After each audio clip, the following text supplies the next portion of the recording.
Hi, good evening, social change warriors. Welcome back to Calling Out Corruption on Thursday nights. I am your host and the founder of Social Change Warriors, Catherine Felton Page. Glad to be back with you. I just want to tell you all thank you, thank you. You guys have been amazing the last 3 weeks. I have gone live in the hospital. I have gone live from a rehab facility, and now I'm going live from my mom and sisters. Thank God that I am out of inpatient care. But I just give you all so much credit for hanging in there with me and your willingness to come to the lives while I'm in that shape. But my topics have been, to me, very timely and necessary, that I continued to go forward regardless of what was going on with my knee and my COVID. So thank you. And thank you for putting up with this COVID face, my pallorness the last 3 lives. But I'm glad we can be here and get out this information on our victims and our witnesses and our surviving families. And we're just really happy to have you as a social change warrior. And we are part 2 tonight of Where is Sara Ebersole? And this is an important case to me because I have gotten to know her sister, Michelle, who is on camera with me and joining us again tonight. Hi, Michelle from Central Florida. And My Life Mattered is our hashtag for all of our missing and our victims of domestic violence that you all have been so gracious to help me spread the word about since we started live streaming in August. Just a reminder, Social Change Warriors, we are a volunteer organization. We are not a business. We are non-for-profit. In fact, we are not profiting at all right now. We have not figured out a way to secure donation type funds and how we're going to use that for program management, because I do not want to take any type of salary. This is my volunteer work for the rest of my life. And I haven't figured out all the nuances of that yet. So people have been asking me for a Cash App for donations, and I'm sorry I haven't provided one yet, but I don't want to do that without much research and doing my due diligence to make sure that I can find a good friend of mine to be my accountant, because I want all the money donated to the program or to the victims' families, or to, in this case, helping to find someone who's still missing. So once we sort all that out, I will provide you all a Cash App for donations that are for the program and for the victims' families only. Track and records of that. But thank you to those of you that have asked me. I really, truly appreciate it. But for right now, we are just completely volunteer. We are helping to spread the word on victims of domestic violence whose husbands or partners, in our opinion, murdered them and they have not been brought to justice. We are also helping to look for missing women, or we will look for a missing man or child as well, if we get that, if someone gives us their case and wants us to help. But we're primarily focusing on women's rights and women's empowerment on Wednesday nights with our Angry Bitch Club, and Thursdays is our Calling Out Corruption, where we're looking into police and government corruption, and some of these cases cross over. So we're not saying that Michelle's case on her Sara, who is missing, her dear sister, is corruption yet. We don't know that. We just know that the police are moving very slowly. She's been missing for a year and a half. There's been frustrations that Michelle's going to reiterate with you tonight that I want to ask her some more questions about, because there's just things that she feels should be done, and I agree that they should have been done already. So I have a lot of questions for the Marion County Sheriff. I've already left a message there. When I get back to Florida from my rehab, I will try to go over and set up a meeting to see if they're willing to give me any information. Don't know if they will, because it's still an open investigation. But so Amber says she does not have the link to join tonight. Okay, so Amber, hello, my sweet. So no panicking involved. I emailed you the link 2 times, so it might have maybe gone into your spam. So let me take a moment, Michelle. And first, Amber, I'm going to introduce Michelle and carry on here for a minute, and then I will get you the link again. So it's email can be strange, so it's very possible that it went into your spam when I sent you the link. The link I originally sent you was like 4 days ago. Maybe you've gotten a lot of emails. So that's just some troubleshooting you could do.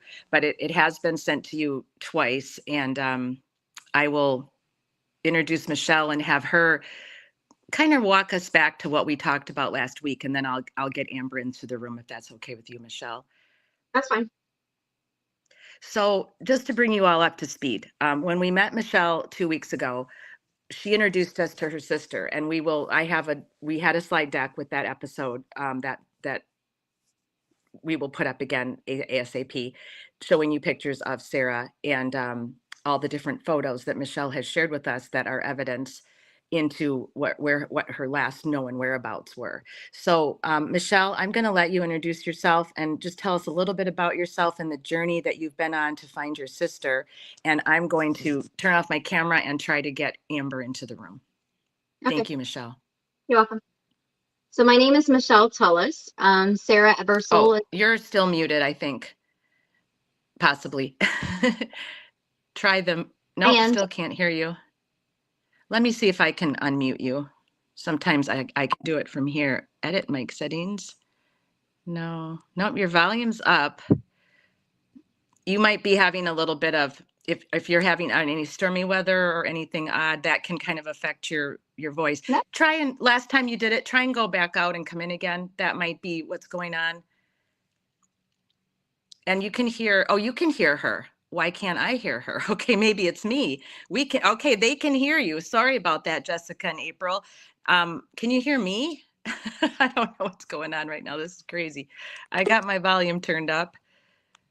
Let's put Michelle back in. Okay. can you hear me now? Yes, and the audience said they could hear you, which is very odd, but this can happen sometimes. So audience, you can hear both of us now, correct? Because sometimes wacky things happen between me and the guests. So, and I am on my phone tonight. I'm not on a laptop. So let's hope this doesn't bother us too much. Okay, thank you, Emma D. Appreciate that. Jessica, thank you. And thank you, everybody who's here live. I really appreciate all of you so much. So I'm going to let Michelle just recap a little bit about what her journey's been like, and tell us a little bit about Sara, why I try to get Miss Amber in the room. So thank you. And you go right ahead now, Michelle. Okay.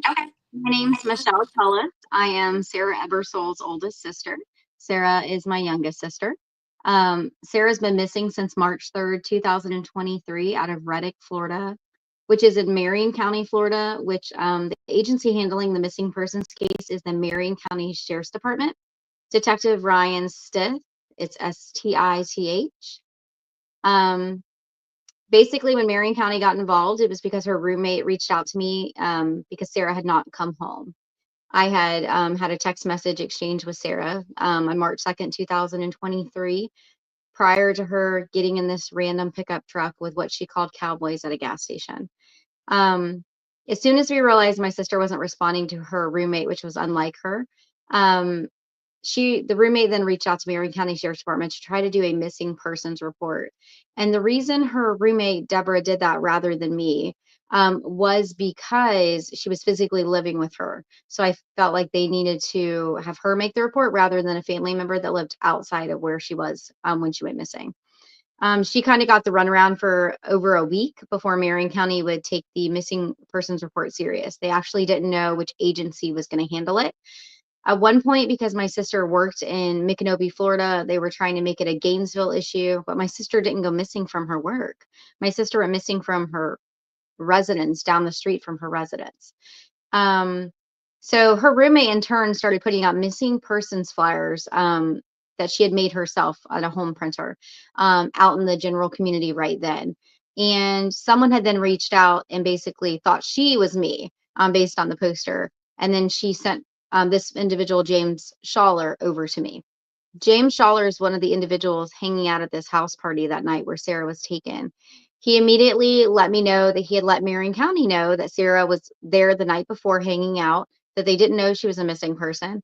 They offered for Marion County to obviously come out and do whatever they needed to do on the property. Marion County said that wasn't necessary. No officer ever physically responded to that property when he made that call. They just kind of dealt with Sara's missing persons case as if she went voluntarily missing. And we're not actively taking anything into consideration. Sara did have an ex-partner that she had had a child with, and that's where the relationship pretty much ended. Her child is now 6, so that tells you a duration of time. So her child was 3 turning 4 when she went missing. She had a previous restraining order on this person. She had went to the Marion County Sheriff's Department because he was stalking her by logging on her accounts remotely to access her locations, emails, contacts, all her photos, passwords, accounts, everything. So we've just been kind of sitting in limbo during this duration. Marion County Sheriff made a comment to me that cases like this can only go on for so long, and we're reaching this point as if the case was going to be like shut down as a missing persons case a few months after Sarah went missing. So then I started getting into Sarah's digital accounts myself, breaking into the Gmail accounts, the YouTube accounts, the Instagram, her iCloud, and then obviously sending all that information over to Marion County immediately. And they just kind of sat on the information for a pretty good duration part of this case. And then that's kind of where we're at now with everything they've been provided. Hey, Amber. Hi, Michelle. I'm so sorry. No, you're fine. Technology is not my friend ever. It's okay. I think she's working on getting the slide stuff. Are you able to get that? Yes, let me pull that up. I'm going to put that in the green room so Kat can grab that. That's fine. She just had me rambling a little bit until you came on. You're doing great. I just thank you very much. Hi, Amber. Hi, Amber. I'm here. Hi. I was just had to go dark so I could go find the link and get it emailed to your various emails again. So, Michelle, thank you so much for going over that and kind of reminding our audience about why you're here. And Michelle and I connected via someone that I met through the Free Karen Read movement, talking about on Social Change Warriors, and also just a case that I was following personally before I decided to live stream, as well as many other cases that I was looking into on my own.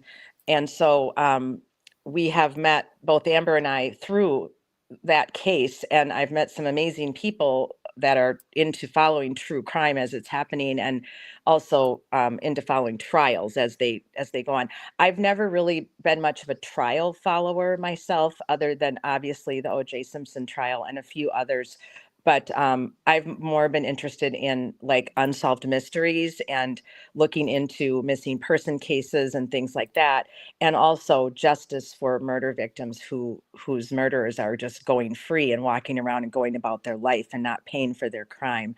So the actual court case part of it, that's kind of new to me, following a court case like that. So it was very intriguing following along with the Karen Read trial, that the trial of, that I call it the trial of the absurd. So I've met so many people via that, and it's been amazing. I never thought I could meet so many interesting people. I've also met some, people that aren't so nice, that don't care for me or my channel. They've made that very clear the last few weeks on Twitter X, but that's life. I mean, when you decide to put yourself out there into the mainstream media, which is basically YouTube now. It's just as much YouTube, Twitter, Facebook, Instagram, TikTok. It's just as much as, it's just like being in the media with millions of people that you've never met and that you'll never meet and that you don't know. So it can be very daunting, but I don't regret it for a minute, because I've met people like Sara and Michelle, and I feel like I know your sister from everything you've told me and from all the photos and all the evidence that you've provided to me and that I've studied.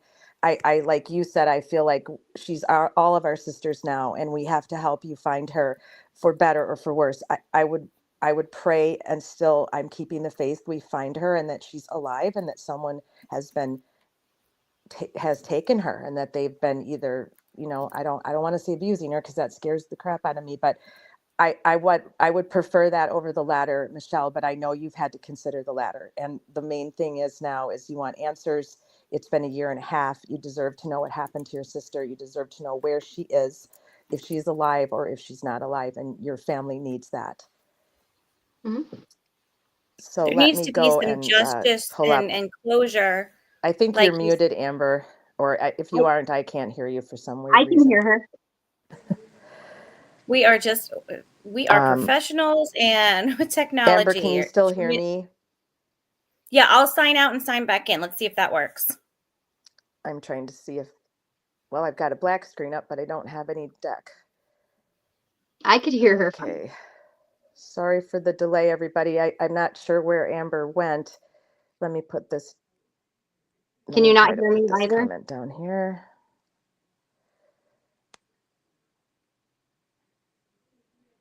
Oh, hello. Highland Pirate Radio, and thank you for stopping in to say hello. We appreciate you so much.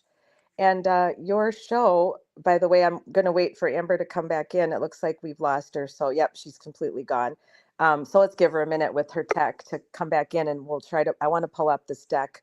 So Land Pirate Radio, if you're not following him yet, I would appreciate it if you would give him a follow. It is so interesting, so creative, what Adam has done with his channel. He runs it like a radio show, and I've always loved radio shows. So that's what really attracted me to his whole format.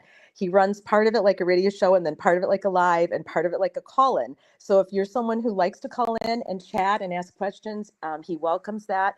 He had DJ on from Calling All Beans last night as his guest, and it was a fantastic show. So informative, so interesting about, UFOs and outer space, and are there aliens, and Area 51, and then he did a little bit on the whole Christmas, could Santa Claus be an alien, and is there really such a thing as Santa Claus, which I love because I always want to believe that that's true. So while we're waiting for me to pull Amber back into the room here, I just would love you to take a listen to Adam's channel and give him a follow, if you would. And so Amber, what is up with the deck? Are we able to bring it up? I first tried to present it. I now have it shared as a Google Deck slide. So it Okay. should be green room. You tell me Okay. which way is better. Well, the green room is good. Okay, now I see it in the green room again. So let me go back and add it to the stage and try. There we go. We did it. All right. Sometimes a little tech Awesome. makes you smarter because you have to solve your tech issues on the fly while you go. So thank you everybody in the chat with us tonight, to all of you that are supporting Michelle and supporting victims who are missing, and supporting victims of domestic violence and corruption that whose cases are not being solved because of corruption. We thank you for having this interest, because it really does take a village. Not one person can do anything by themselves. So if we can all, in our free time and in our volunteer work, care about victims of crimes that don't have any justice, care about people that have been wrongfully accused, like we actually all believe Karen Reed is being wrongfully accused. There's others who have been wrongfully accused and have gone to jail. Many people have gone to jail for crimes they did not commit, because our system is not perfect and it has a lot of problems. So because we have an imperfect system, we have to have a voice, because our voices can and will be heard if we're loud enough and we band together and we get together and call out this injustice that happens from time to time. It's going to continue to happen. And then in the cases of corruption and downright lying and criminal activity that's going on in government and in policing, we have to call that out. That we just don't have a choice anymore. We have to work together. So that's what Social Change Warriors is all about. That's why we formed 5-6 years ago, because I wanted to make a difference in communities. I wanted to get communities to be more vocal and to rally. I can't go to 50 states and talk all the time in person, obviously, and rally communities when they have a problem. So I'm trying to be the pep rally, the cheerleader for people to rally yourselves in your own communities and stand up for justice and stand against crime in your towns and your cities, and help out with research where I can, help out with context where I can. And that was how I got started. But that was all pre-recorded. And then in August, I kind of just decided I might as well go for it. This might be my last option to do something interesting outside the box as I'm aging. And that's how I decided to do the live stream. And that's how we ended up here with Social Change Warriors live stream channel on YouTube. And we've met amazing people, like I said, including Michelle. And we're going to continue to introduce you to Sara more tonight. And I told Michelle, we had a conversation earlier today, that I'm going to be a little hard on her. So I don't want any of you to get freaked out at this, okay? I'm going to put on my private detective hat, because I did get a chance to work with an excellent private detective in Colorado for 2 years who taught me a lot. So I'm going to try to leave my cop hat to the side tonight and put on my private detective hat. And I want Michelle to work with me on this. And Amber, you are obviously always welcome to chime in. Chat, you are welcome to chime in, because we need to brainstorm this together. We're missing something, and the police are obviously missing something, or they would have figured it out already. So we need to help. This is where we can help the police solve this, and we can help find Sara and bring her home. So these are our different logos that we use. Keep an eye open for us on various social medias that you use. And if you like to help us look for missing, look for criminals, calling out corruption, please stand with us on Wednesdays and Thursdays and share out our social media memes that we have come up with to help promote our channel. So let's get back into it, Michelle, with Sarah. You can go ahead, Amber, and advance that slide for me. Yeah, I just wanted to answer one quick question. Oh, Emma please D is do. asking where Marion County is in Florida because she's used to the Gulf Coast and familiar with there. And Michelle, Yes. please correct me if I'm wrong, but it's pretty much in the middle of Florida, like below Gainesville, above Orlando. Is that pretty much where you would say, or what else would you give as a landmark? But the landmark would probably be Ocala, Florida, because that's Central Go Florida. ahead, Michelle. Are you? Oh, can you guys hear her? Am I the only one having audio again? Problems? Yeah.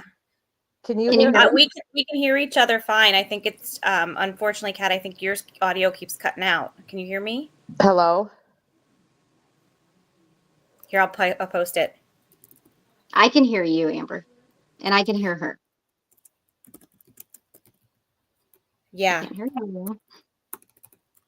Testing. It's just her. We keep having some I can hear her audio now. problems tonight. Okay, Amber, can you hear me? Yes. Can you hear me? I guess I need to check the chat. We can all hear you. Okay, but I can't hear anybody. So this is very Can you odd. hear me now? So I'm having problems. So I'm going to mute you guys, and I'm going to let Michelle explain to you where Marion County is, because I know where it is. I've been there. It's about an hour from my house in Volusia County. Everything seems to be working fine, but somehow I've lost all audio. So I am going to go look for my headset, because that might be what my problem is. So you guys go ahead and talk for a few minutes and go through these early slides together so that I can mute my mic and go look for a headset.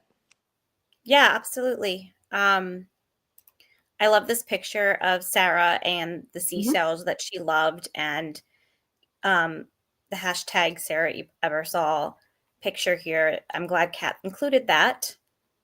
Yeah. But I don't know if And they then- heard, we had audio cutting in and out, but Marion County would basically be Ocala, Florida. That's where the Marion County Sheriff's Department lies. So part of horse country right there in Central Florida.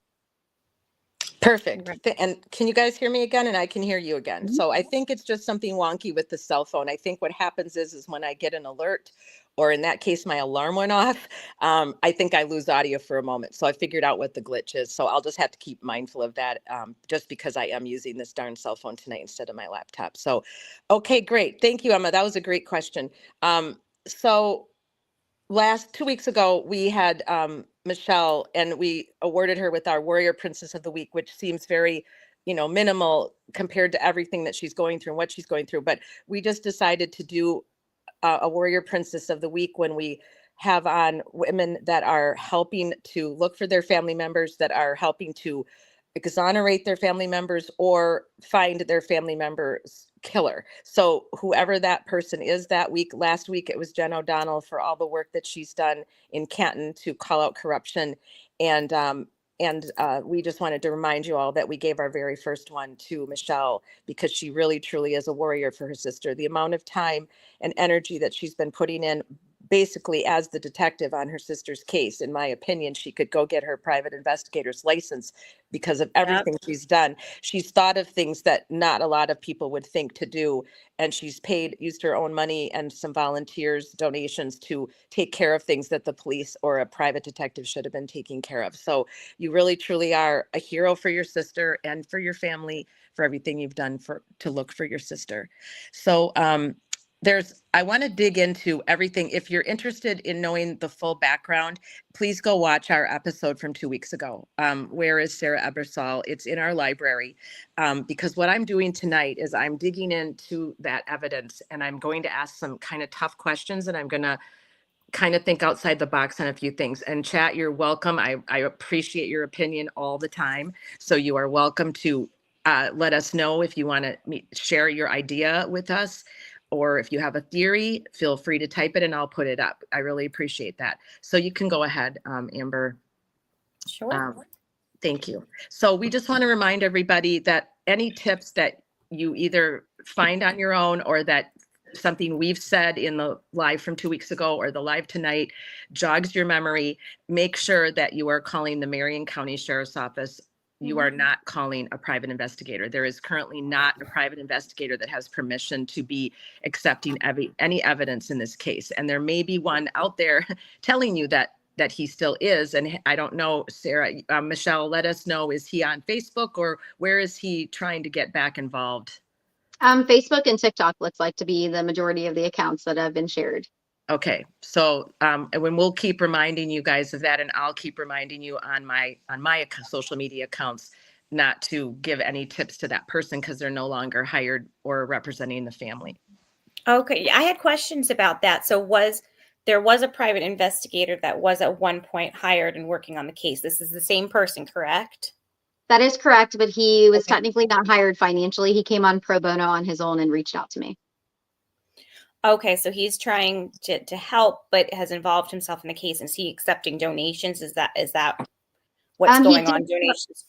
Well, he did start a 501c during the process of being involved with me and my sister's case, where people did donate to him because he started, a cold case squad and some other things. And then he asked the public's help on to other cases to kind of be involved to, reach back out to the public in those cases. Right. Mhm. Okay. But he's no longer involved in any way with your sister's case. So, in case you see it or it comes across it, Right. just Right. Within the last few weeks, I was just sent notice because I actually have the individual block that he was making multiple videos, kind of rapid fire, with Sarah's information and some false leading information in those videos. One including an evidence bag that had been sitting on his desk for 8 months, insinuating he was talking about a death investigation. So then I had people messaging me asking if they had found my sister's body or anything because of those videos he was making with kind of snarky misinformation. Wow. So that's something new. We didn't know about this 2 weeks ago. Mhm.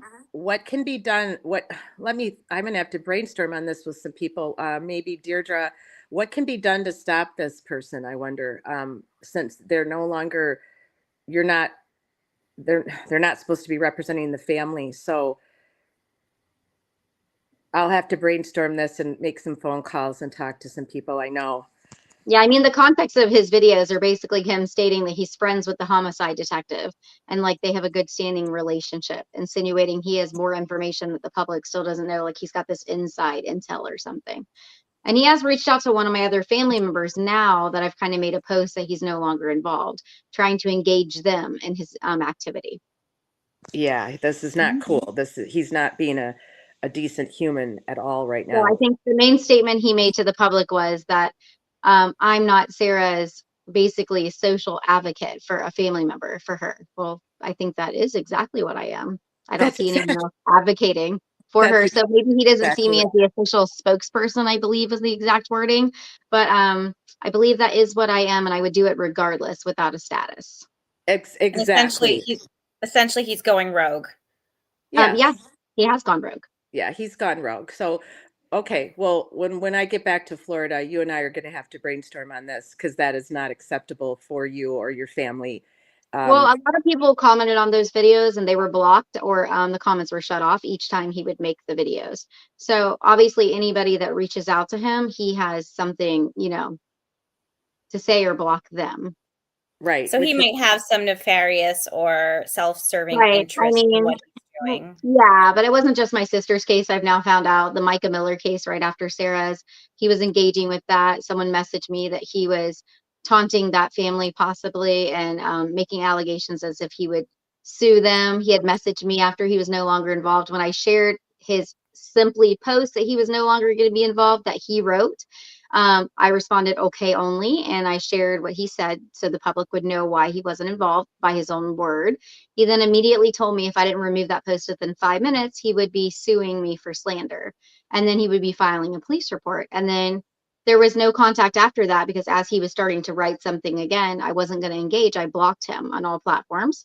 And then he waited a few weeks and now he's re-engaged making videos about Sarah continuously. Wow, this is terrible. This is a really terrible twist to your. But the one with the evidence bag was overstepping because it did have a Oh, date of March of 2024 on it. So, 8 months ago. And his video was the context was a death investigation. He was talking about death investigations. And he kept saying, oh, I noticed you've seen this on my desk. Well, if he believed whatever was in that bag was evidence from a floor scraping from a house that he took it out of, My only question would be, why was it not turned over to the Marion County Sheriff's Department and or the FDLE? Why is it still sitting on his desk 8 months later? And that was the same question the general public had, and that's why their comments were blocked.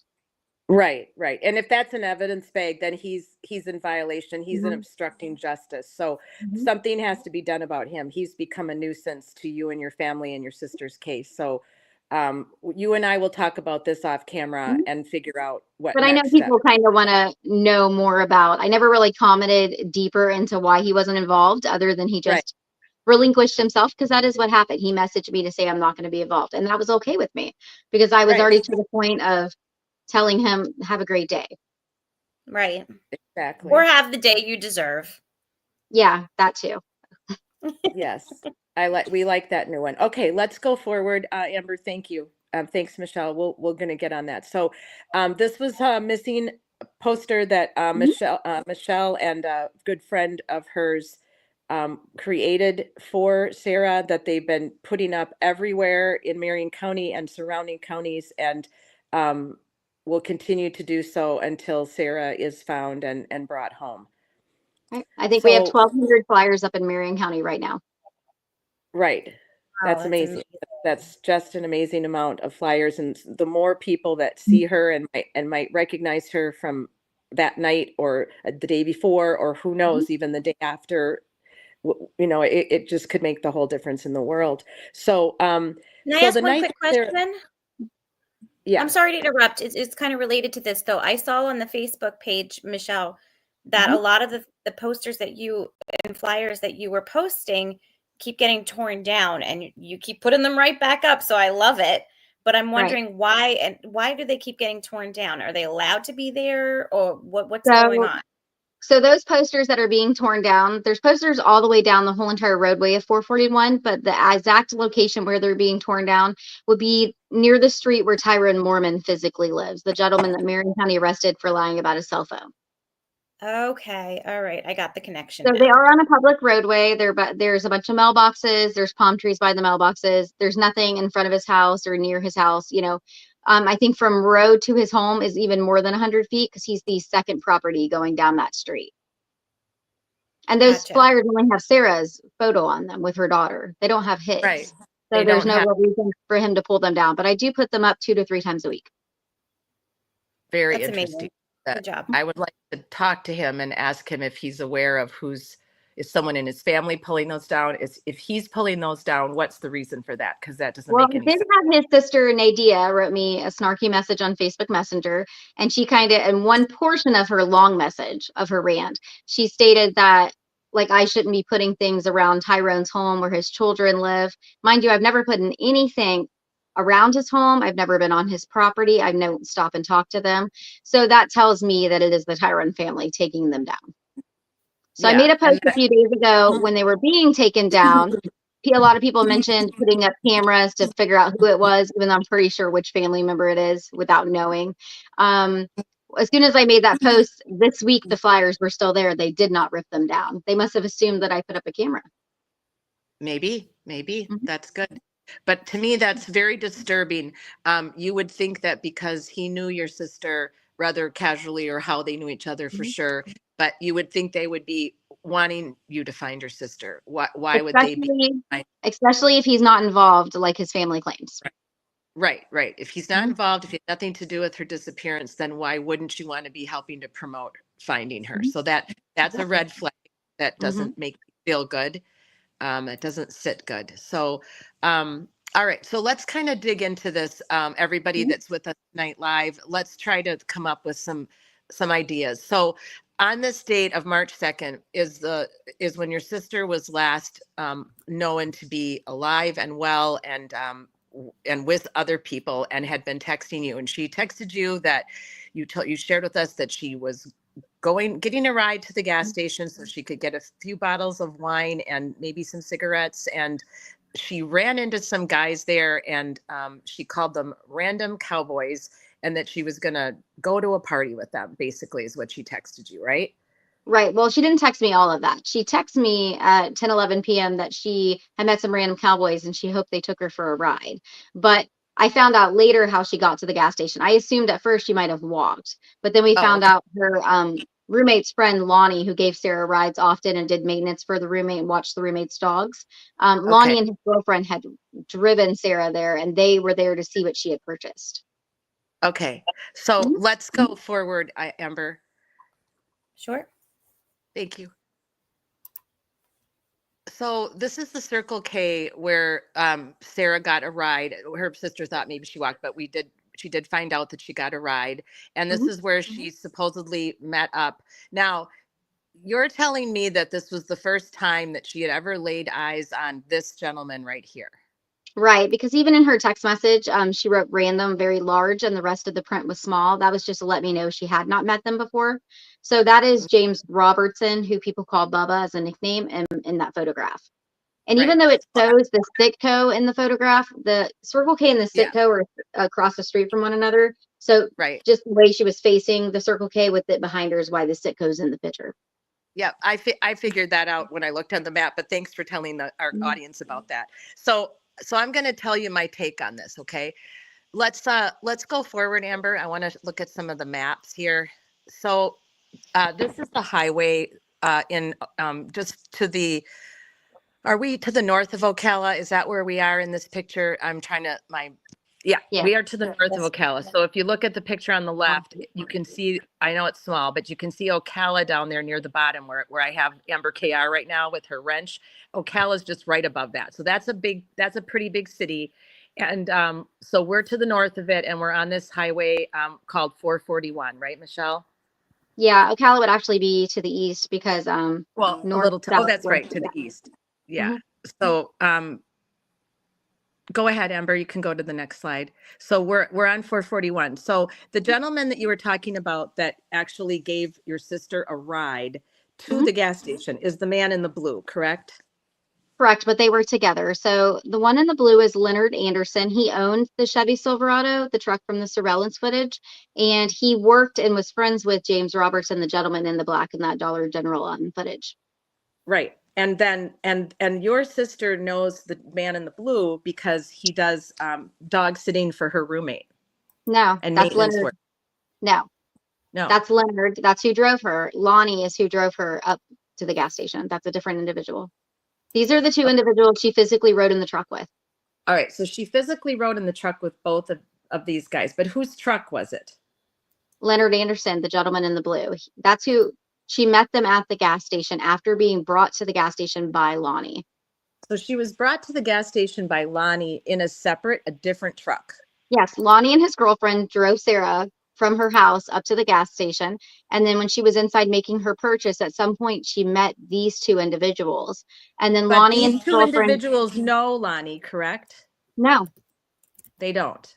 no. Lonnie was sitting in the parking lot of the gas station with his girlfriend, waiting for Sarah to make her purchase to take her back home. She met Okay. James Robertson and Leonard Anderson, and at some point decided to go hang out with James Robertson. Okay. And then Lonnie asked her if she was going to be okay. And she said, yeah, everything was cool. And then Lonnie and his girlfriend left. So that's how they were able to partially identify these two gentlemen to the Marion County Sheriff's Department. And they knew what Sarah purchased. All right. Very good. Here's my problem with it. Okay. Sarah seemed like a very smart woman. I mean, she'd already had a child. She was a mother. She had a Mhm. job. I'm having a hard time reconciling that she would get a ride from someone she knows up to this gas station, which was conceivably in walking distance. She was a healthy girl. The weather wasn't bad that day. Sarah's And scared then of the dark. pardon? Sarah's scared of the dark. Okay. So there you go. So no, I'm doing devil's advocate and then Mhm. you come back. That's the game we're playing right now. Okay. Mhm. I'm doing the devil's advocate. You get to come back with whatever you want to say. All right. So she was scared of the dark. So she wasn't going to walk up to that gas station in the dark. So her friends gave her a ride and were actually waiting for her. But now it's dark and she's scared of the dark. But she's going to go with two total strange guys Mhm. that she just met at a gas station and get in a car with them. Correct. I'm not good with that, Michelle. Well, we know that did happen because there's photos showing her at the house down the street with James we know it happened. We know it happened, my sweet. I'm But not you're arguing asking if with you. that's beyond Sarah's behavior? No, Sarah would meet new people all the time. That's not beyond Sarah's behavior. Well, Sarah there's messaged meeting new me, so I people. would know. Yeah, there's me. But remember what I'm doing tonight. Last time I you know. got to present all your evidence. This Mhm. time I'm giving you tough love, okay? Because we are trying to figure out what the heck happened to your sister and why she went missing. So Mhm. tonight's show is tough love. 2 weeks ago show was you get to do all the talking and I didn't talk much. Tonight I told you this was going to be a harder show for you because I Well, I have don't to think do it's this in hard. I'm order. just answering your question. I know, but I want to get down to the bottom of it. So I want to explain something to you. I don't think your sister, regardless, I like to meet new people too. And I told you that 2 weeks. I meet new people all the time, but I don't usually meet new people in a gas station at night if I'm afraid of the dark and go off with them in a truck to party by myself and let my two friends who I know and trust just leave. It doesn't make sense to me. So what I'm telling you, and this is just my opinion, you don't have to agree with me, my dear. I think she knew these guys. I think she met them somehow before and recognized them, or they recognized her and said, hey, look, it's Sarah. And the other guy go, oh yeah, look, there's Sarah. Hey, Sarah. And then boom, we're talking, hey, you want to go party with us? We just live down the street. I don't think these were total strangers to her. I really don't. I just can't be okay with her deciding out of the blue to leave the friends that were nice enough to give her a ride, abandon her plan of going back home with her wine and her cigarettes, and just jump in a truck with two guys she's never met in her entire life at night when she's afraid of the dark and go to some strange house. It doesn't Oh, sit well with me, and that's all I'm saying. I want that on the table as a possibility that well, she I'm the did know. Sarah spontaneous, and that's exactly what she would do. Okay, and I believe you that you know your sister, but we don't always know our people, right? We don't know every little thing they would do Well, or I know why that they she would. messaged me that she was getting in the truck with random cowboys Correct. She did that. because she didn't But you know know them. what? I wouldn't tell my sister that I was getting in a truck with a bunch of strangers in a million years. No, nor would I tell anybody that I was even going to go to a party with people I barely knew. I probably wouldn't. So I'm just trying to play devil's advocate. I think there's a good possibility that somehow she knew these guys. So She didn't. let's go forward on the map, Amber. Sure. And I mean, I do see what you're saying, Michelle, in the sense that that's not out of her character. And I apologize that I'm looking at you guys like your picture because your cameras are frozen for me. So you guys, I don't see you guys moving anymore. I hear you though. But Okay. sometimes people's behaviors are different. So I know now as a 42-year-old woman, I would never do that because I'm more cautious. I had more experience in life. But I do see what you're saying, Michelle, because sometimes when you're that free spirit and you're younger, you will do those kind of things sometimes. You'll do spontaneous things. So I'm not saying that's the definite, but maybe she was familiar with one of them, had a conversation with one of them at She one wasn't. point. It's okay, Michelle. I want you to believe what you believe. I want I to am keep going to believe everything. what I'm going to believe because my sister, before she moved in with her roommate, was looking for bedrooms places, and some of those rooms for rent were men. And as she went to those houses, she messaged me. Where she was. She sent me their phone numbers and names. One of them being a Gainesville police officer that tried to sexualize my sister. So she had never met that person either, but she still took her luggage from work and went to their house by Uber, and then messaged me all the information so I would have it. So if something happened. Good.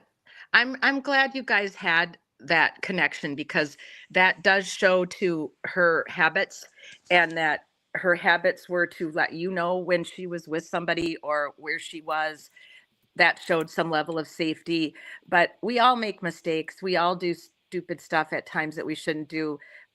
Going off with these strange guys was obviously not a good idea. Now, we don't know for sure if they are the ones that were involved in her going missing. We don't know yet, but it's got to be on the table as a possibility. Because there's just so few other possibilities of how she disappeared into thin air. There's just so few other possibilities of what could have happened to her since we have to go by the people she was around that night. Now, tell us a little bit more about the truck because we know you talked about it 2 weeks ago, but so this is the truck that she went riding in, right, with the cowboys. This is the truck that belonged to the man in the blue shirt, correct? Right. Marion County put out a missing persons flyer, the official flyer on March 31st, 2023, with blurry image of a black truck. And I located this truck myself on April 10th, 2023, right down the street on the same road Sarah lived on. Got it. Now, why do you think, what is the reason why the police, this is your opinion, obviously, why have they not updated the status of this truck? Here you are being their private detective. They should be paying you as one of their detectives. You're the one who finds the truck. You take a photo of it. You make a flyer of it. Why are they not updating? What is going on with that? I think that now, because Sarah's been missing over a year and a half, they're not trying to re-engage the media, because if they update the official flyer, even though the public, most of the public, local would know that this truck was located by my social media posts. But to update it with the Marion County Sheriff's Department publicly, like, we've located this truck, now we need the public's help finding this information, kind of thing, that would re-engage the media, and they're not going to allow that to happen. Right. Emma D, that's great that you said this. I love what Emma D says here. Okay, who's writing down a timeline here? I'm actually going to work with, Michelle's got a fantastic timeline, and I'm going to work with her. We're going to come up with a interactive one that we can use on social media. There's a couple programs that I have that I know of that I can find help with, Michelle, and we can actually make a really graphic timeline with photos and times and everything. So we're going to work on that in the next couple of weeks. And thank you, Emma D, for being so smart and sleuthy to come up with that. All right, good. Okay, let's go forward. So now we know why we think the truck. So here's another picture of that truck. And this was something we had up from last week when Leonard Anderson drove James and Sarah to James' home, where he was staying on the corner of Highway 441 in Reddick, Florida, which is what you saw on the map, and that he dropped off Sarah and Bubba, but he did not enter the property and was not part of this party, correct? No, as far as I understand, by everybody's admissions, Leonard did not stay. Leonard just dropped him off at home. Sarah just happened to be there with him, and then he went back around the corner to his home, and that's where he stayed for the rest of the evening. Okay, so he didn't, as far as we know, he didn't participate. But in all of our minds right now, he's a suspect, okay? Because we know he had contact with your sister. We know your sister was in his truck, and he's on the list. He had to have been. So whether he was cleared or not by Marion County, I don't know. Maybe you do, but he's on the suspect. He's on our suspect list right now because he had contact. I don't believe Marion County's ever had him listed as a suspect. When we first located the truck, and so did Marion County, they went to his home, took his ID, and he allowed them to search his vehicle. And how long after she was missing did this happen? April of 2023. So I located the truck 10 days after the flyer, and around before the end of April, they had questioned him. Right. So plenty of time for him to clean the truck is what I'm trying to get at here. Oh yeah, absolutely. Plenty of time for that truck to have been detailed and all DNA evidence. It definitely was not detailed. Well, maybe not, but we're not saying we're not saying he did anything. We're not accusing him of doing anything. We're just saying, because he was there. It's just like when you get in a car accident, people, the insurance company tell you that you are 20% at fault just for being there. So he's on our list right now as a person of interest because of his involvement with meeting her at the gas station. Well, he also worked with James Robertson every single day. So, that's who drove James to work. So he should have still been further questioned based on that relationship. Yes, absolutely. So maybe share it with us too and give us time to ponder. Okay, let's see what Emma D has to say. Maybe share it with us too and give us time to ponder over it for questions. Good. Once we get facts, maybe we'll get out the megaphones to stir up dust. I've already texted my brother for contacts. Oh, Emma D, this is on my Facebook. Go ahead, Michelle. I'm sorry. What'd you say? The timeline is on my Facebook. Yeah, she has a very good timeline on her Facebook. I've just been looking into something more techie and interactive that I used once when I was doing my master's degree. There's so much technology out there now that I just wanted to help out and help you get this in a more technology type format. So I will continue to reach out to my friend who's Mr. Tech and my sister also, and see what we can come up with. But for now, if you go on Michelle's Facebook page, and she can share that with you at the end of our time together tonight, then you will at least see somewhat of a timeline that will help you. Not to mention that this slide deck basically is also a timeline. I took everything that Michelle, all of this information that Michelle gave me, and put it in pretty much chronological order. So we are working pretty much on a timeline here. So, okay, let's, thanks Emma for all of that. Appreciate you. Let's go forward. So this is a great map that Michelle made. This is showing you, one of my questions 2 weeks ago was, like I said, I'm having a hard time believing that these people did not know each other, because this is a very small area. All of their houses are within a tiny little radius of each other where they all live. And that's where I'm having my disconnect with the fact that I believe there's a 50% chance that she has run across all these characters before, Michelle. Maybe Well, not friends. my sister also only lived in that home with her roommate for 3 months. Okay. Okay. So 3 months new to the area. But they were all relatively in the same age range, and all using the dollar store, the gas stations, the corner stores, as we call them in Florida, all living and circling in this small little area together, dollar store, gas station, for 3 months. So I still think there's a very, very 50-50 possibility that Sara recognized them and ran into them at the gas station, not just met two strangers at the gas station. Hey, That's Michelle, still, can I ask you a question about your sister in this instance? Do you think would she consider this random? Like if she had gone to a party or something and said 2 words to somebody once, and so it was like, "Oh, hey, how you doing?" and recognize them, and they go to the gas station, he's like, "Hey, I remember you from so and so's house." Would she consider that person random? No, that person wouldn't be random. That would be somebody she had met before. Okay. I just wanted to clarify, like, because there's a difference between knowing somebody, having a relationship with them, or having met somebody briefly once and then seeing them. So I just wanted to make that No, differentiation. I'll just give an example. She ended up dating this guy later, but she went to Daytona one day, and went into a surf shop, and she met this guy, James, and he kind of made the comment, "Oh, like she's so pretty." And she immediately called me. She's like, "I read this random guy." And he was like, "Oh, we should get married." She goes, "Isn't that the sweetest thing ever?" Okay, so that would be like the first time meeting somebody, they would be random. Right. And that's exactly what she said about him. Okay. so she used the word, got it. Okay. Okay. That's good information. Good questions, Amber. Random was, yeah, random was kind of, sounds like a go-to word for her when she met a new person. That if she would have met me that day and I would have bought her a coffee because I thought she was nice, she would have maybe said to you, "Hey, I met a random ex-cop today at the gas station." No, she probably would have said, "I met the sweetest lady ever. Could you believe she bought me a coffee? And she had like the most coolest jewelry on." That's what she would have said. Oh my gosh, that's so sweet. Because that's just how she talks, kind of Valley girl. So wish that would have happened. I so wish I would have been there that particular night and I could have met her and bought her a coffee and stopped it all.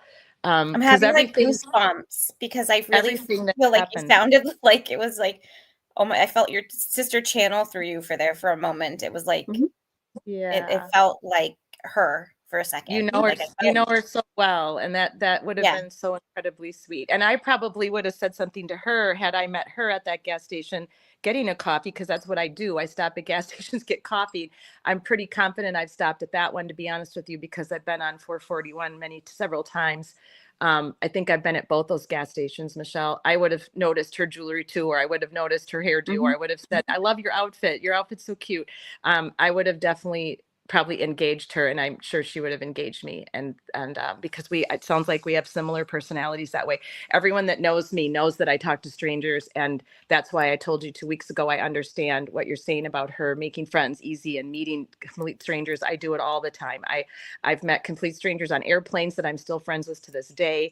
I met a complete stranger on my trip to Hawaii when I was 18 that I was friends with until she passed. So I understand that. I do get that. I'm just, like I told you tonight, I'm doing devil's advocate because I want to get every possible idea, every possible, could this have been this? Could this have happened? What if she did this? What if he did that?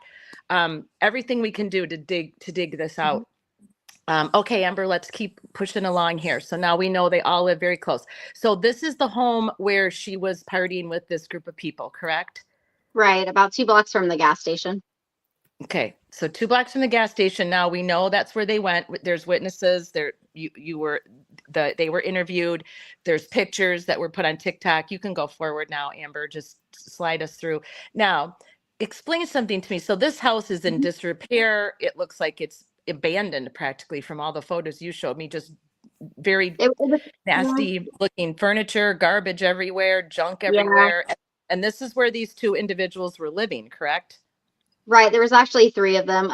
James 3 of them. Schaller and Keisha McDermott were a couple on one side of the house, and then James Robertson was on the other side of the house, living as Okay. if it was a duplex. It was separated by a laundry room wall.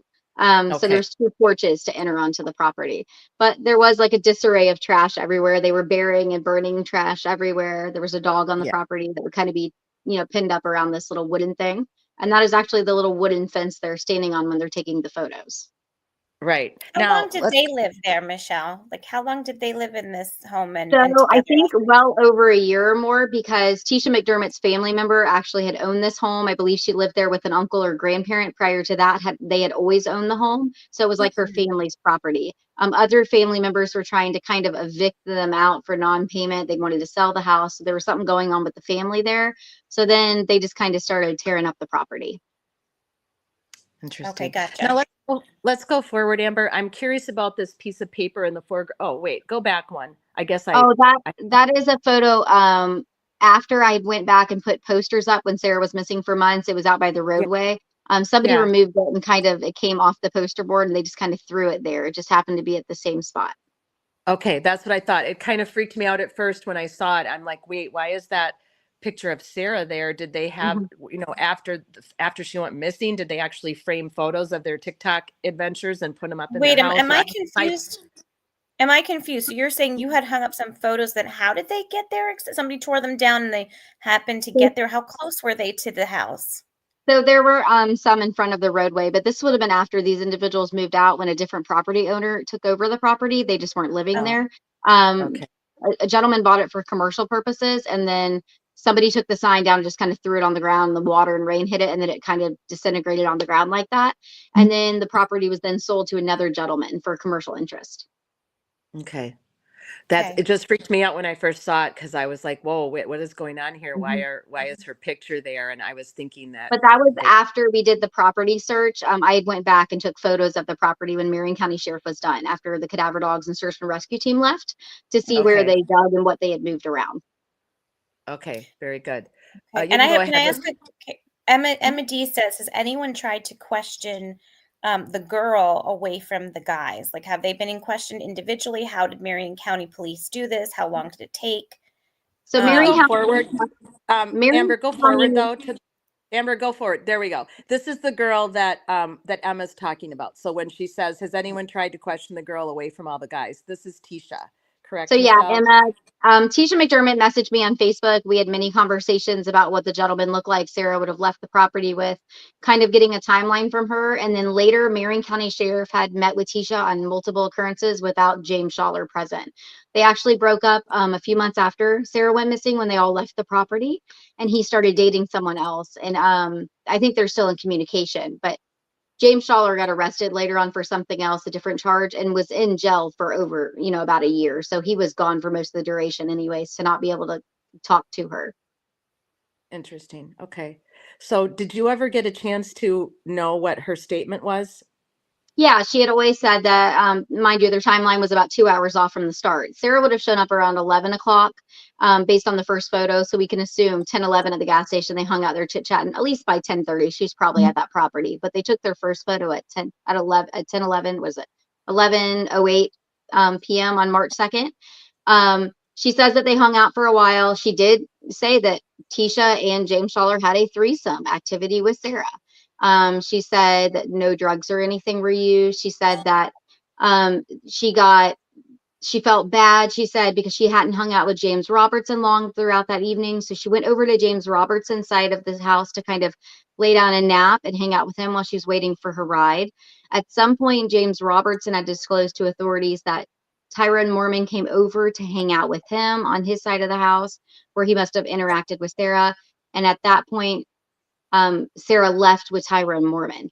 Now, Tisha McDermott and James Schaller never gave Tyrone Mormon's name because they only gave a description. They didn't know what Tyrone Mormon's name was because they weren't friends with him. But supposedly James Robertson had given Marion County Sheriff Tyrone's name. So let's go forward and show, let's go forward now, because let's keep going. This was all part of our live 2 weeks ago. This just was more information we've already shared. So let's just go forward, Amber. Right. I want to get to. I see Emma asking if Tisha is creditable. Tisha is obviously an addict where my sister wasn't. So I think a lot of her, I wouldn't say storytelling, a lot of it is trying to reiterate what she probably doesn't remember under the influence of what she probably was. But I think she did her best to give correct information because based on the iCloud timeline that are videos with timestamps, everything kind of adds up to what Tisha did say. Okay, so basically, she might have been, some things might have been a little fuzzy because she may have been a little bit inebriated in some way. Right, but I what think she was saying wasn't purposely leading in any way on purpose. I don't think she did. Gotcha. Yeah. Right. So it's a good thing they took these TikTok pictures because this gives sign of life of your sister. Well, those aren't from TikTok. Those are were sent directly to me. I put them on TikTok. Oh, you put them on TikTok. Okay, so these were sent to you from your James sister? Schaller. James Schaller. My sister was missing. Right. James Schaller sent them to me when I asked him in April of 2023 when he reached out to me on his own. Okay. I asked him if they had any photos of Sarah that evening because I knew she took a lot of photos. It'd be just something she would do. And he said at one point her phone died and they had to charge it. And he said, but he did take some photos. Well, she did on his phone. And he sent those to me with timestamps. Good. So and these are at a little after midnight. So it'd be March 3rd now. Right. And this is really serendipitous and fortuitous that they did take these photos while they were partying, because you have sign of life, you have times, and then let's go forward, Amber. Thank you. So this was just more about what we discussed 2 weeks ago, talking about Tyrone Mormon and that he was hanging out at the house. He was friends with this Bubba, James Robinson, right? Bubba was his nickname. So he was a buddy of his. So he must have come over there for whatever reason to party a little bit with Bubba. And that's how he got involved. So then what you were then led to believe was that your sister got a ride home. Now, do we have any clue if she'd ever met Tyrone before? I don't know that she ever met Tyrone before. I can see all Sarah's Google contacts, like her phone saved contacts. She doesn't have anybody by the name of Ty or Tyrone or anything matching any of his information in that device that I downloaded. And then when I went on like the Snapchats I was able to get a hold of, Instagrams, I don't see Tyrone on there anywhere or none of those other people either. Okay, Amber, let's go forward to Tyrone picture. Hi, Nick Francis, a friend of Social Change Warriors from Australia. Great to see you. Thanks so much for joining us. And yes, part 1 is in the library on YouTube. You can watch part 1 and get all of the great information that Michelle shared with us 2 weeks ago, Nick. And then if you have any questions, let me know. Just send me a DM. So this is Tyrone Mormon, and he was obviously friends with one of the housemates, with Bubba, who is now deceased. Bubba had passed away of a drug overdose, correct? Correct. At his home, he was found to be passed away from a drug overdose, correct? Yeah. So he's gone. So there's no more interviews, well, rest in peace, Bubba. You definitely deserved better. Unfortunately, drugs, it's just a bad scene. And if you don't get help, things are going to go very bad for you. So, this character is the one who ended up giving her a ride home. So he must have said, "Hey, maybe she was ready to go. We can just surmise that maybe she had enough partying and she was ready to go home." And he was like, "I'm going home too. I live down the street." She lived down the street. So as far as what we know is that he's the last person to see your sister. Right, based on what Marion County put out. So there's no photos of Tyrone Mormon, just to play devil's advocate for every side here. There's no photos of anything with him in it. The only thing that connects him is Marion County Sheriff putting out, when Sarah was missing 1 year on March 3rd, 2024, that they had video surveillance of some kind or GPS signaling to prove that Sarah was with Tyrone somewhere. And they had put into a discovery a trail cam video that I've never seen, to state that they knew he was a person of interest, that they believed that she did indeed ride in that vehicle with him. What does James say? What did Bubba say? Since he seemed to be So, very cooperative with you, did he well, say no, that he was? Bubba wasn't cooperative with me. I never spoke to Bubba. Oh, No, that then was how did the he? other gentleman. That was The other one, Tisha's boyfriend. Tisha's boyfriend was the cooperative one, correct? James Schaller was the cooperative one. Yeah, they just both James have the was. first name James. Yeah, two Okay, so what James. does So James say? I was wondering what his what he had said, what he had seen. But Um, James Schaller. yes, please. So James Schaller stated that he and Sarah hung out. He said that Sarah showed up to the house party with a 4-pack of mini wines. He drank 2 of them that she shared with him. She also had 2 tall boy beers. He drank 1 of them. They were outside burning stuff like a bonfire of some kind, I guess. Obviously, they were outside waxing. The girls were waxing hair off James Robertson's chest. There's a video of that on Sarah's iCloud. That was Um, cute. he says that they had a threesome. He and Tisha with Sarah. He states that Sarah went to go hang out on the other side of the house with James Robertson, and that at some point she left. He thought the guy was a black or blue vehicle. He thought he was, late 20s to 30s. He thought he was Mexican descent and had really long hair. Now, while this image of Tyrone Mormon, he has short hair, but I had sent a different photo in. He actually had long hair when Sarah went missing. Okay, so he had a pretty good description. Did he know Tyrone at all? Had he ever seen him there? Had No, he ever been to the house? he did not. He did not know Tyrone's name, but once he was provided with the photo later, because he was in jail during most of the duration, so he wasn't able to really speak to these people or see this stuff. He was able to say, "Yeah, that is the guy that picked her up." He has, distinctive tattoo on one of his arms. Hmm. And then I who have a saw question. Sarah leave? Did anybody see her leave at They all? did. Or was So no? when the private investigator was involved, he questioned James Schaller via Facebook of some kind, and Tisha McDermott and James Robertson in person. James Robertson stated that he and Tyrone carried Sarah out by her arms and legs, unconscious, to Tyrone Mormon's car, and then Tyrone Mormon left with her. Tisha stated that the car left for maybe 5 to 10 minutes.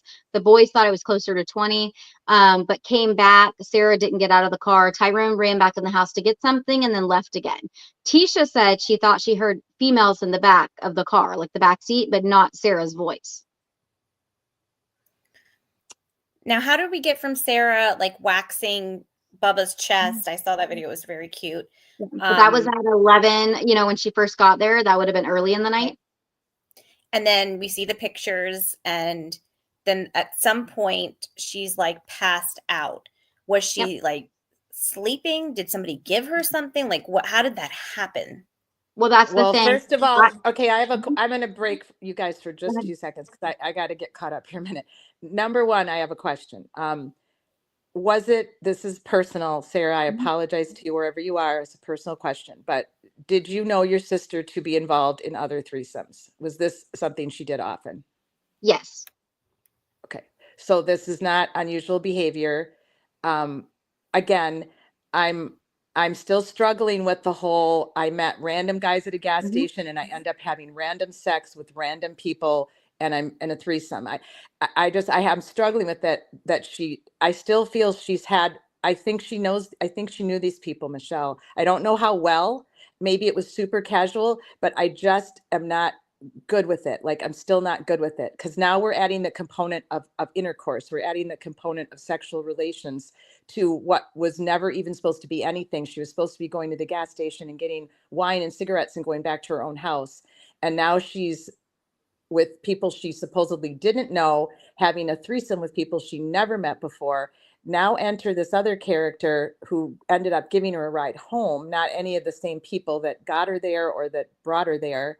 And now there's testimony or witness testimony that she wasn't conscious when they took her out of the house. So that is super alarming because here's my problem now. If we're trying to go where we went 2 weeks ago, where we're concerned that the father of her daughter was in a domestic violence situation with her prior to this night, that there had been many cases of him being having domestic violence situations with her and restraining orders and keeping their daughter. That made him a prime suspect for me. But this just takes him way down the pole now, because if you're talking about her being incapacitated, being passed out, possibly they slipped her something so they could have sex with her, and she was unconscious and they took her home unconscious, then where did she go? How does an unconscious person go missing? I don't think the odds then of enter old boyfriend and suddenly it's the perfect timing for him to kill her, that doesn't work for me right now anymore. Well, You all I understand know where is I'm before my sister went to work, she made a statement that all the money she made at work, she intended to go to Joseph's hotel to see him uninvited, to barter to see her daughter that he'd been withholding for a month. Sarah had $2,000 cash on her at that house party, and she had also discussed Joseph with those people. I think Sarah was drinking to build, confidence to be able to speak to him. So we that don't makes know, sense. because we don't have her phone, to see if she messaged him to come pick her up or if she intended to get a ride to him after that event. Right. So let's go forward in the deck. Mhm.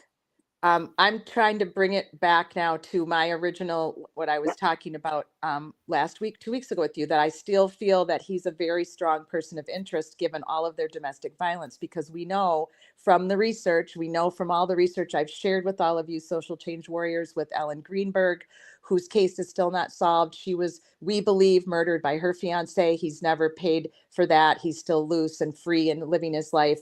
We know from Sandra Birchmore. We know from Suzanne Morphew. Now we know from, oh shoot, I was going to make a slide for this lady. We're going to have to cover her in the next couple of weeks, Amber. She's missing in Texas, and she was a realtor, and it's believed that her husband killed her. But again, they don't have any evidence. Oh, They don't have a body. Simpson? Simpson, yes. New evidence came to light that they found her DNA on his power saw, which gives me a stomach ache and makes me feel sick. I didn't know that. But what we know from evidence, from research, from my years with social work, is that 1 in 4 women will be victims of domestic violence, and that 82% of women who are murdered by their husband, their ex-boyfriend, or their current boyfriend. That is just the facts, people. It's alarming. It's terrible that the one person that you should never be afraid of is the one person that's got the most chance of murdering us if we're a woman. So I'm still leaning towards ex-boyfriend, father of her daughter, as a person of interest, big time, because of their history of domestic violence and the restraining orders and the fact that he was keeping her daughter from her, and she was trying to push him with court orders to see her daughter and pushing his buttons, because people like him who have violent tendencies do not like their buttons pushed. They like you to fall in line and do as you're told. So I'm still leaning with that. Now, you told us 2 weeks ago that your sister's shoes were inside her own residence. So obviously, How did rather she than get in the residence, though, if she was passed out in Tyrone's car or Well, truck? it seems likely if her cigarettes and lighter were on the porch, if Tyrone did drop her off and it wasn't just a setup of property, what some people might think, then Mhm. Sarah was probably sitting on the porch and at some point just probably went inside, because her shoes were where Sarah would put them, not where a random person would. And then there were 2 large German shepherds inside the residence that were still inside the residence. Would the dogs, those 2 German shepherds, were they friendly at all? Would they have attacked if a stranger They would have brought her in? aggressively attacked, not the point of taking somebody down, but they would have barked and jumped on somebody aggressively. Like even So a in the yard stranger would when you not would have pull up, wanted to go in there.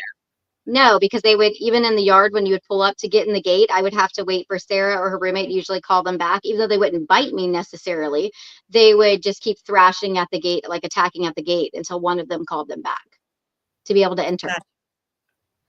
I The just only want to place thank I'm stuck right now is just her being carried out unconscious, because I'm thinking to myself, is she really unconscious? Is she just tired and drowsy? Was she Right. And that drugged? was Did she do this, right. And that was obviously my questions. And that's where 100% the falling out happened with the private investigator. I questioned him why James Robertson, Bubba, was not questioned further about how she became unconscious. And I also questioned him why Leonard Anderson was not questioned further, even after, you know what I mean, Bubba died. Because Right. Leonard, And why are you not calling an ambulance for an unconscious person? Why are you taking right. an unconscious person alone back home alone to their house? Right. But based on just the admission of James Robertson's statement, that should have been enough to bring him in as more than just a person of interest. Yes. Because at that Yeah. point, you're saying she's unconscious. You didn't say asleep. So you're possibly committed a crime at this point. You know what I mean? Correct. And it If wasn't she's done. unconscious, she's been either given some drug that made her go Or unconscious maybe, or right. She was or either with something injured or she was possibly just tired and they didn't want to wait on her to get up. Like, I gotta go. You gotta get in the car. But it right, wasn't like possible. just one guy carrying her and like threw her over his shoulder.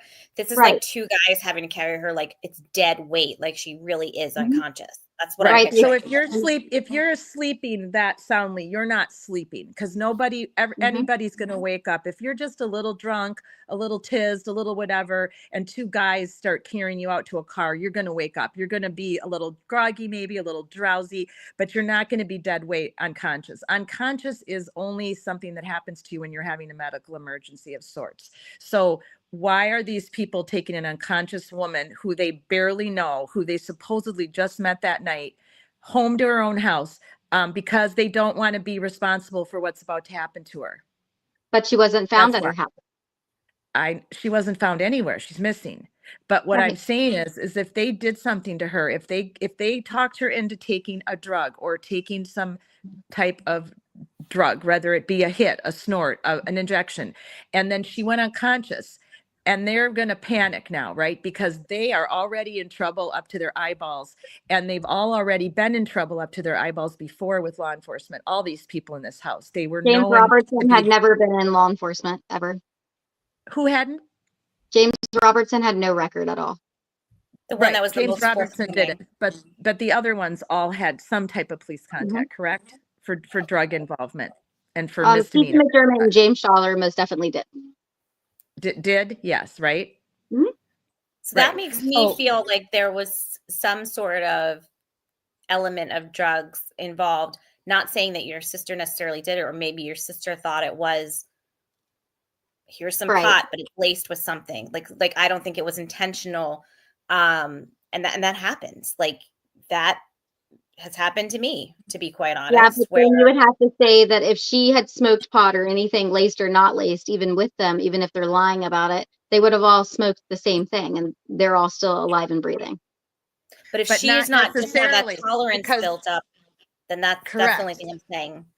No, not necessarily, Michelle, because if they were all taking this particular drug already or had already been used to it and she had never taken it, and everybody, we all have, I mean, my God, I've been sicker than sick being on that stupid pain medication for my knee surgery. I had to take myself off of it and just go on Tylenol because it was making me so sick and I didn't need any extra. So some of us have such high tolerance for things. Some of us do not. I have a very low tolerance for anything nasty that's not natural.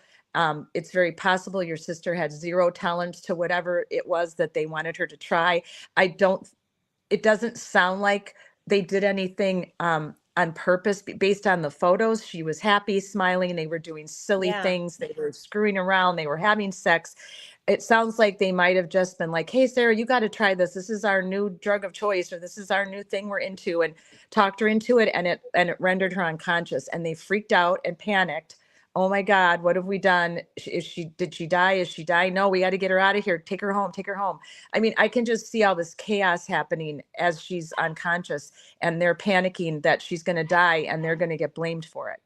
This is one scenario of what could have happened. Let's go. I want to thank Nick here real quick. Thanks, Nick, for putting up these scary but amazing stats that you found. 206,371 missing female persons under the age of 21 and 64,956 missing female persons 21 and older in the United States. In 2023, 563,389 missing persons files in the US. That is an insane amount. I know we try to tell you on here that we like to talk numbers here at Social Change Warriors because we like to give you context. It's always helpful to know what you're dealing with, that when you're talking about a subject, when you're talking about abuse towards women, missing women, murdered women, it does help to give numbers, because then you have an idea about what the problem is. What is the scope of the problem? And this is really horrific. And thank you, Nick, for pulling that up for us. We're going to have to give you a wrench for that, Nick, for future live streams. You're going to become a wrench. We're putting you to work. We're going to put Nick to work. So, okay, let's go forward to the next slide. Again, just to remind everybody, this was information that Michelle was able to give to the police regarding her social media accounts and her email. Michelle, if you just want to reiterate all of this to the audience, I'm going to let you do the talking here. Okay. So when I got on Sarah's first account, it was an old email that she hadn't used since 2016, 2017. But I immediately noticed that she had a Snapchat code sent to her from snapchat.com. So it happened the same day she went missing, on March 3rd of 2023 at 1:47 p.m. Sarah's last communications on her cell phone were at 1:22 a.m. and then YouTube at 2:40 a.m. were the last things that were done on her actual cell phone. So Marion County, as far as I know, has still not gotten a warrant that I can see on that email, unless they pulled it separately from Snapchat.com themselves, to who tried to attempt to make that login. Her email accounts were wiped clean. So all of the photos were on the iCloud and all the videos. But on Gmail, where Sarah had her locations on, and it showed in her email the locations were on, she would do reviews for businesses, restaurants. It showed somebody viewed the timeline on March 2nd, March 3rd, and then wiped the timeline for all time. So nothing was left other than the YouTube usage, which was missed. So obviously that sent a red flag. Marion County was given all of that information. They later, when Sarah was missing about 9 months, pulled a warrant for one of her iClouds and one of her Gmail accounts, the last two used that I had gotten onto. And then everything just kind of went silent. No bank activity, nothing after that point. She was using her Cricket wireless phone. Her bill would have been due a few days after she went missing. Her phone went silent, like disconnected within 4 days of her disappearance. So no one was messaging back or anything at that point. She did have a OnlyFans account. There was no activity on that OnlyFans account. So everything just went quiet the day she went missing. Wow. Where do you think exactly it went wrong? Like, because I'm looking here, do you think it was her accessing her phone at that 1:47 to get on Snapchat? Or do you? No, because you got to think if she was still alive and well, why would she be doing it from Snapchat.com? And she wouldn't need a code, and she wouldn't have sent a code to an old email address. She would know her current email address. So we're saying something's not right since 1:47. Right. So even with these people, right? Like she obviously, I know that she exchanged her phone number with them to like hang out at a later date. That was given to police, that they had Sarah's phone number saved that she gave them that evening while they were hanging out.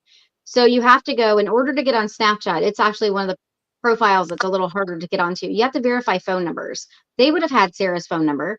If they verified the current number she had, it would have went to, the current email. There was nothing on the current email. It went to an old email. That means whoever did it would have had to be putting in old phone numbers they knew and recognized. And I feel like the only person capable of that is her child's father.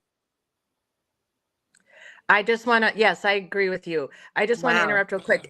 April Counterman wrote, possibly dosed, robbed. Maybe she met up with another contact later. Yes, April, I can't help but feel that is possible. I mean, the whole carrying her out unconscious thing is going to stick in my brain now this week, Michelle, because I'm bothered by that, what happened at that point and why she was perfectly conscious and looked perfectly fine to me in all those photos. How does she go from waxing and having sex, having a threesome? They're laughing. She's got the cowboy hat on, Bubba's cowboy hat. All the pictures they're posed in, clicks along with the timeline. She looks completely conscious to me. She doesn't even look drunk. I don't even think she looks anything but normal in all those pictures. So I'm Right. very concerned about the jump to we have to carry her out unconscious. I'm just concerned about that. And I think that April might be onto something here, that they came to understand that she had money on her because she was planning to meet up with her with the baby daddy. So she Right. was maybe he had already made arrangements with her that he was going to come to the house at like midnight or 1 o'clock. And Right. I so, mean, obviously the stuff cleared from social media was cleared for a reason, because I feel like if these people had anything to do with it, to her demise and what happened to Sarah, they would have deleted the photos with them most likely. And all the photos with them are still on that device, digitally. right. So No, I agree with you. what was deleted was a Gmail timeline, because Gmail records everywhere you drive when your location is on. So if that timeline had been brought up, it would have showed where she went, where she walked, every business she passed on a formal timeline, and that is gone. Right. And that's what's very And concerning is maybe who. Snapchat, a lot of people turn on location on their Snapchat for their maps so their friends can see where they're at, or they send out their location sometimes. It's Right. possible that person might have been trying to finish clearing out the data that they realized would have been on there, or maybe they communicated through Snapchat because Sarah used that as a text message. Right. So Emma D wants to talk to you. Thank you, Emma D. Michelle, you've researched this back and forth like no other. So if you had $1 million gut guess, what does it tell you deep down that happened to Sarah? All of what you just shared on Facebook. I think that it's likely that she hung out at this party. Obviously, she had the threesome. They were drinking. Sarah, would drink a lot sometimes when she was by herself or whatever. So Sarah did have a tolerance for alcohol, even though she would get pretty wasted sometimes. And I've had to like pick her up from almost unconscious, and then she'd get back up like a zombie and just be completely fine, almost look sober. But I think that it's likely because one thing we didn't discuss tonight, after James Robertson passed away, his aunt had contacted me and we spoke. And she had mentioned that James Robertson had said he had had sex with Sarah. Well, that was never told to the PI or Marion County in any statement. And she thought maybe they had like knew each other before and hung out in like some type of like dating relationship. And I was like, yeah, absolutely not. Because Sarah would have talked about even if it was a fling with somebody to me. Right. Um, Right. so it seems likely that James Robertson might have took advantage of a situation while Sarah was under the influence, and maybe Tyrone Mormon showed up, and maybe Tyrone Mormon joined, and it didn't go well. I think that Tyrone had kind of escaped from his house. He has a fiance with a few children. He probably wasn't supposed to be gone that long. He was probably trying not to be gone that long and was gone longer than he was supposed to. And he was probably in a rush to drop her off and get home. So he lived about 4.5, 5 miles from the house to his house. So he would have passed Sarah's house to drop her and then go to his house, because Marion County obviously places them together at some point. So that's Right. the only thing that you're like stuck with. And Right. and because there's other details we didn't discuss tonight, like there was no dirty clothes in Sarah's house. Her shoes are there, cigarettes and lighters are outside. But there's property missing from inside. It's a binder of legal paperwork that I made that only pertains to her child's father, from every single device Sarah had, over 13 devices, and it is missing. It is gone. Sarah wouldn't just, if she was going to take a little bag to go somewhere, a day trip, a night trip, she wouldn't have taken that. A folder showing her child had a formal name change. It's missing, but all Sarah's clothes are there. Sarah was an Let's go exotic forward, dancer. Amber. Keep talking, Michelle. Yeah, Let's go you're fine. forward, So Amber. Sarah was an exotic dancer. So Sarah's dance shoes, dance bag of all her dance wear, it's home. Anybody that's ever worked in a field where they just have to wear high heels knows that once you break them in, you're not just putting on a fresh pair, buying them somewhere and going with it, especially when you would dance for 4 to 8 hours. She would have taken Right. that bag with her if her intention was to go somewhere and flee. You know what I mean?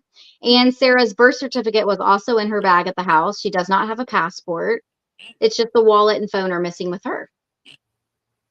So if she would meet up with the baby daddy, would it be Mhm. that late at night, or would it be the Yeah, next day? it'd be different times of the day whenever usually he decided, and he would pick her up from the house. So he would have already known the dogs existed and there was no security cameras, because he would have drilled Sarah and interrogated her for that information. So he could have showed up at her house at 2 a.m. Sometimes they would have met at 2. Absolutely. Okay, I just want to make sure. Well, I don't know that 2 Um, a.m. I just know that he would show up often, and he had been there more than 10 times to pick her up. because I'm wondering, like, if he, in essence, could have taken advantage of a situation as well. So Well, like, yeah, the only thing we know about Joseph is, he started following all the social media after Sarah went missing. mm, He made a statement that Sarah was unalived, and he knew that for a fact. Before the missing person flyer went out from Marion County Sheriff, he made it in a statement to somebody.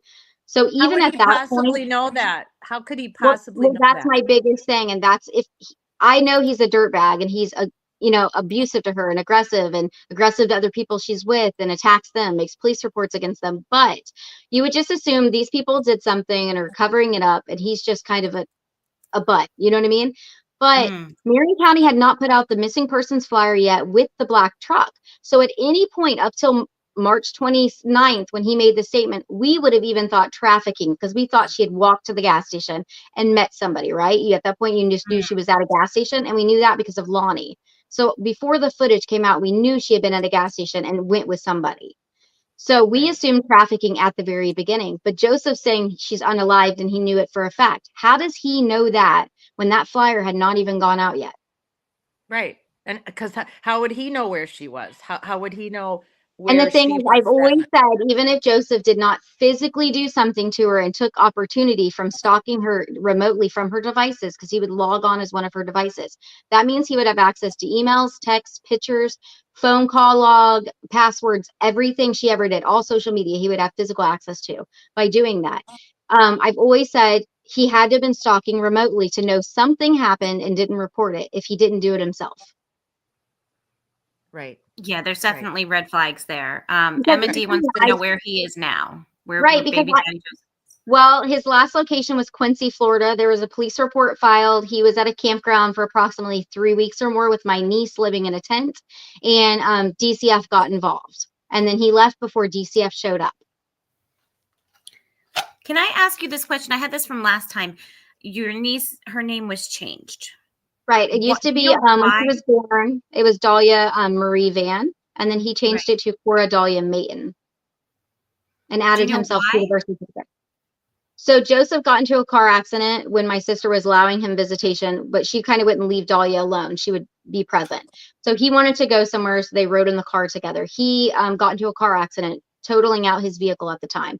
He told Sarah that Allen Law Firm needed a copy of Dahlia's birth certificate. So he took Sarah down to the Marion County Health Department by force. He directly threatened to hurt Dahlia if she didn't do what he said. And he filled out all the paperwork himself and changed her name and added himself to the birth certificate. When they printed the paperwork, he took the social security card and the birth certificate from my sister. And then 2 days later, he actually kidnapped her. And then we had to get a parenting plan through the Marion County court, and we had to bring her back. And I'm the only reason she was found. Marion County had no idea where she was. Alachua County had no idea where she was. So how long from that parenting plan, how long was that before Sarah went missing? So 2020 would have been the parenting plan because he showed up in Florida around 2019 because the restraining order ended. And then Mm. she didn't have to do a parenting plan until he physically kidnapped. So they were working with a parenting plan for about 2 years. Was he And then, getting increasingly upset about it? Were the conflicts, well, no, he you know? was. He actually forcefully made my sister sign custody rights to him. She had refused multiple times, and she would make police reports for all the things he was doing to her. He actually showed up in her apartment when she lived in Ocala, and he held a knife to her throat while she was in the shower and told her he would gut and kill her and drain her down the drain. And he took her daughter. And she couldn't file her anything at that point because he physically had Dahlia or Cora at that point in his possession. And that kind of behavior continued. Then we found out he was stalking Sarah remotely through Gmail. So Sarah had made a police report with Marion County Sheriff, the same agency that's handling this case, and I was with her. He was logged on for 1 solid year at the point when we figured out how he was stalking her remotely, always knowing where she was and what she was wearing. He would send her text messages. And Marion County Sheriff did not do anything. He changed her password in front of them. He synced her device 3 times, downloading all her data. So this kind of continued. When Sarah wouldn't do what he would say, he'd slash her tires. She wouldn't do what he said again. He dumped water in her fuel tank of her car. It was just constant. He broke So he into her home and he controlled would take her money. He would take her. It was 100% control. And eventually Sarah, you might as well just say, gave up. She could not protect Dahlia. She could not protect herself. She signed whatever he wanted her to sign, thinking that she would still see her and the situation would get better.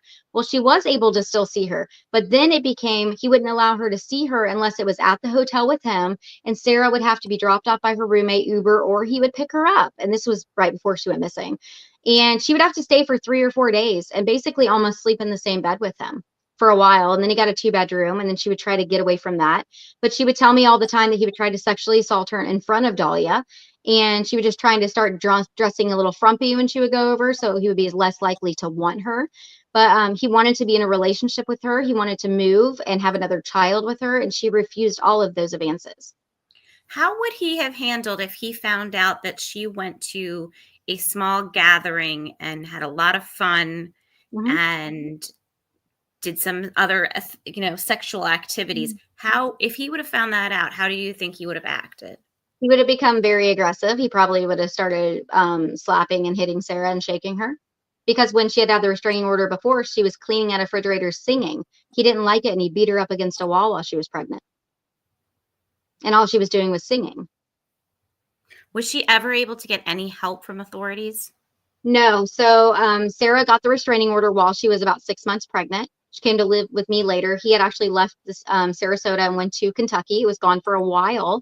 When he showed back up, he acted like he was on vacation to see Dahlia. And we found out later he was actually evicted from another residence there. He just had nowhere to go. And he needed to know how much Sara was making, spending. He was forcefully taking money from her.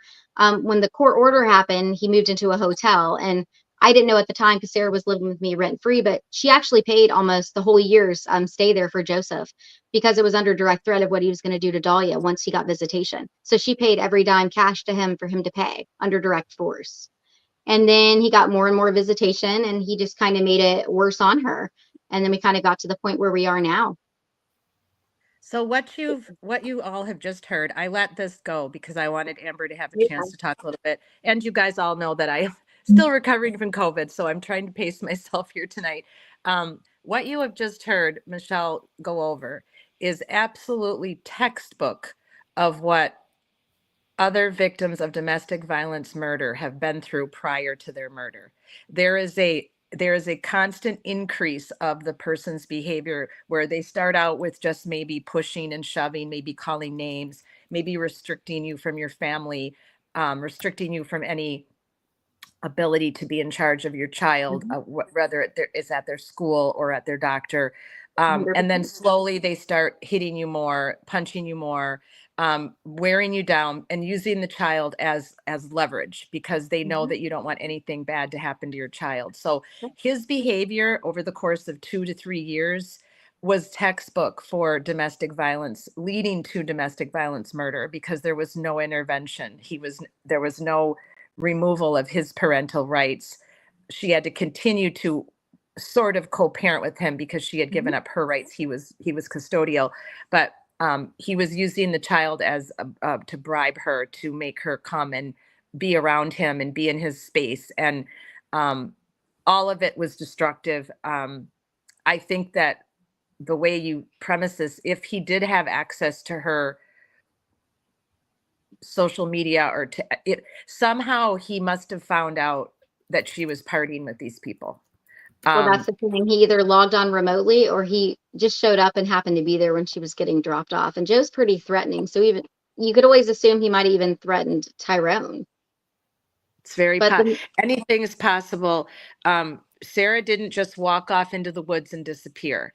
No. Somebody hurt her, somebody took her, and it's got to be one of these characters because some random stranger's not just going to show up after all of this that's going on. You've got 1 + 1 = 2. You've got years of domestic violence, years of restraining orders and threats. And then you've got a party with people that are heavily into drugs in their lives, not doing well in their lives, who she randomly meets that night. So you've got these two different components going on. Did one set the dominoes up for the other? That's my concern right now, is that maybe Joe would have murdered her eventually, but not necessarily that night. But maybe he found out that she was having sex and had a threesome with these people, and it put him over the edge. That's Right. my And then concern. the only other thing is that when the PI was involved, he did reach out to Joe on social media trying to speak to him. And Joe's response was, "You're not an officer, go pound sand." And he immediately blocked him. So he's the only one that has refused contact. Even these other people, as shady as they were, possibly, they all spoke to authorities and me and or, private investigators or Marion County Sheriff willfully. Right. Right. So I'm really, I'm the only way I was leaning towards the party goers having anything to do with it is if it was accidental overdose and Right. they didn't Well, mean to hurt James her and they Schaller, panicked. James Schaller had made a statement about that only because I directly said, "Did Sarah use anything? Like, were you guys using? Did she try something? Like, if she did, she did." You know what I mean? And he said, Right. "Listen, I have enough Narcan in this house because we do use." He said, "I would never let anyone die, and I would call somebody to save them." And there were previous records where like Tisha had overdosed or one of them something, and he had even went to the fire department next door and got the authorities and help. An ambulance came. So that's not really an untrue statement. That's really good Right. information. But he Yeah. said that he did not see Sarah use anything other than the So alcohol. that shows a history of them knowing that they had issues at times, but not willing to let anybody die over their Right. drug addictions. Some type of Um, conscience making. right. Okay, Amber, let's go forward. Yes, ma'am. Thank you. Actually, we can go past this. We don't need that. That was from last week's show. Mhm. This is just another flyer that Michelle had put together showing Sarah with some identifiers in case anybody had seen her that night or possibly saw her the next day where she was possibly being held or if she was kidnapped or taken by Joe or by someone else. Right. Okay, Amber, you can go ahead. And then this is the reward that Michelle is currently offering via the donations that they've received. So if anybody has any information, if you knew Sarah, if you happened to see her dancing, if you went to one of her shows where she was an exotic dancer, if you saw her with people at the dollar store or at this gas station before, and you recognized her, please make sure you call the Marion County Sheriff Office. You can leave an anonymous tip. You do not have to leave your name. I actually have an anonymous tip, Michelle, for you, but I'm not going to give it over the air. It arrived while I was sick in rehab with COVID and knee surgery. So I haven't acted on it yet, but I want to discuss it with you off the air and we can decide how we want to go forward with it. It's a good tip. And we'll figure out what to do. And then we'll let our audience know when it's safe for us to do so because we don't want to compromise the investigation. Can I say too, though, just make sure any little detail, even if you've known any of the players that we've brought up tonight or seen them or have any interactions with them, any clue, anything small, you might think it's small and insignificant, but it may not be. One small Whatever detail information you changes have, please everything. bring it forward. Right. And you can be anonymous if you don't want your wife or your husband to know that you went to an exotic dance club, but you saw Sarah there with someone and you can give an identity of that person. Or if one of these people you recognize because you've seen them at the club where she danced, anything would be helpful if it contradicts what's already been told to Michelle and to the officers. It would be just very helpful to be able to come forward if you can with information. Okay, Amber, you can go to our next slide. And then we have the missing poster that Michelle, if you would like some of these, please send me a DM on my Twitter. Let me put my Twitter account up here for you guys. Let's see, stream, where did it go? And that's settings. I got to go to banners. Hang on a second. I'll pop my Twitter account back up. So feel free to send me a DM on Twitter. If you would like these flyers, we can email them to you and a document that you can just take and print them off if you want to share them in your area, if you're in Florida. And Michelle will appreciate it because she's busy putting up flyers constantly in the area. But if you want to put some up in your area, just in case that whoever took Sarah that night, because we know someone did, maybe they traveled over to my area, to Daytona Beach, or maybe they traveled over to Orlando, or, if you want to help out, then please let us know and we'll get you the flyers.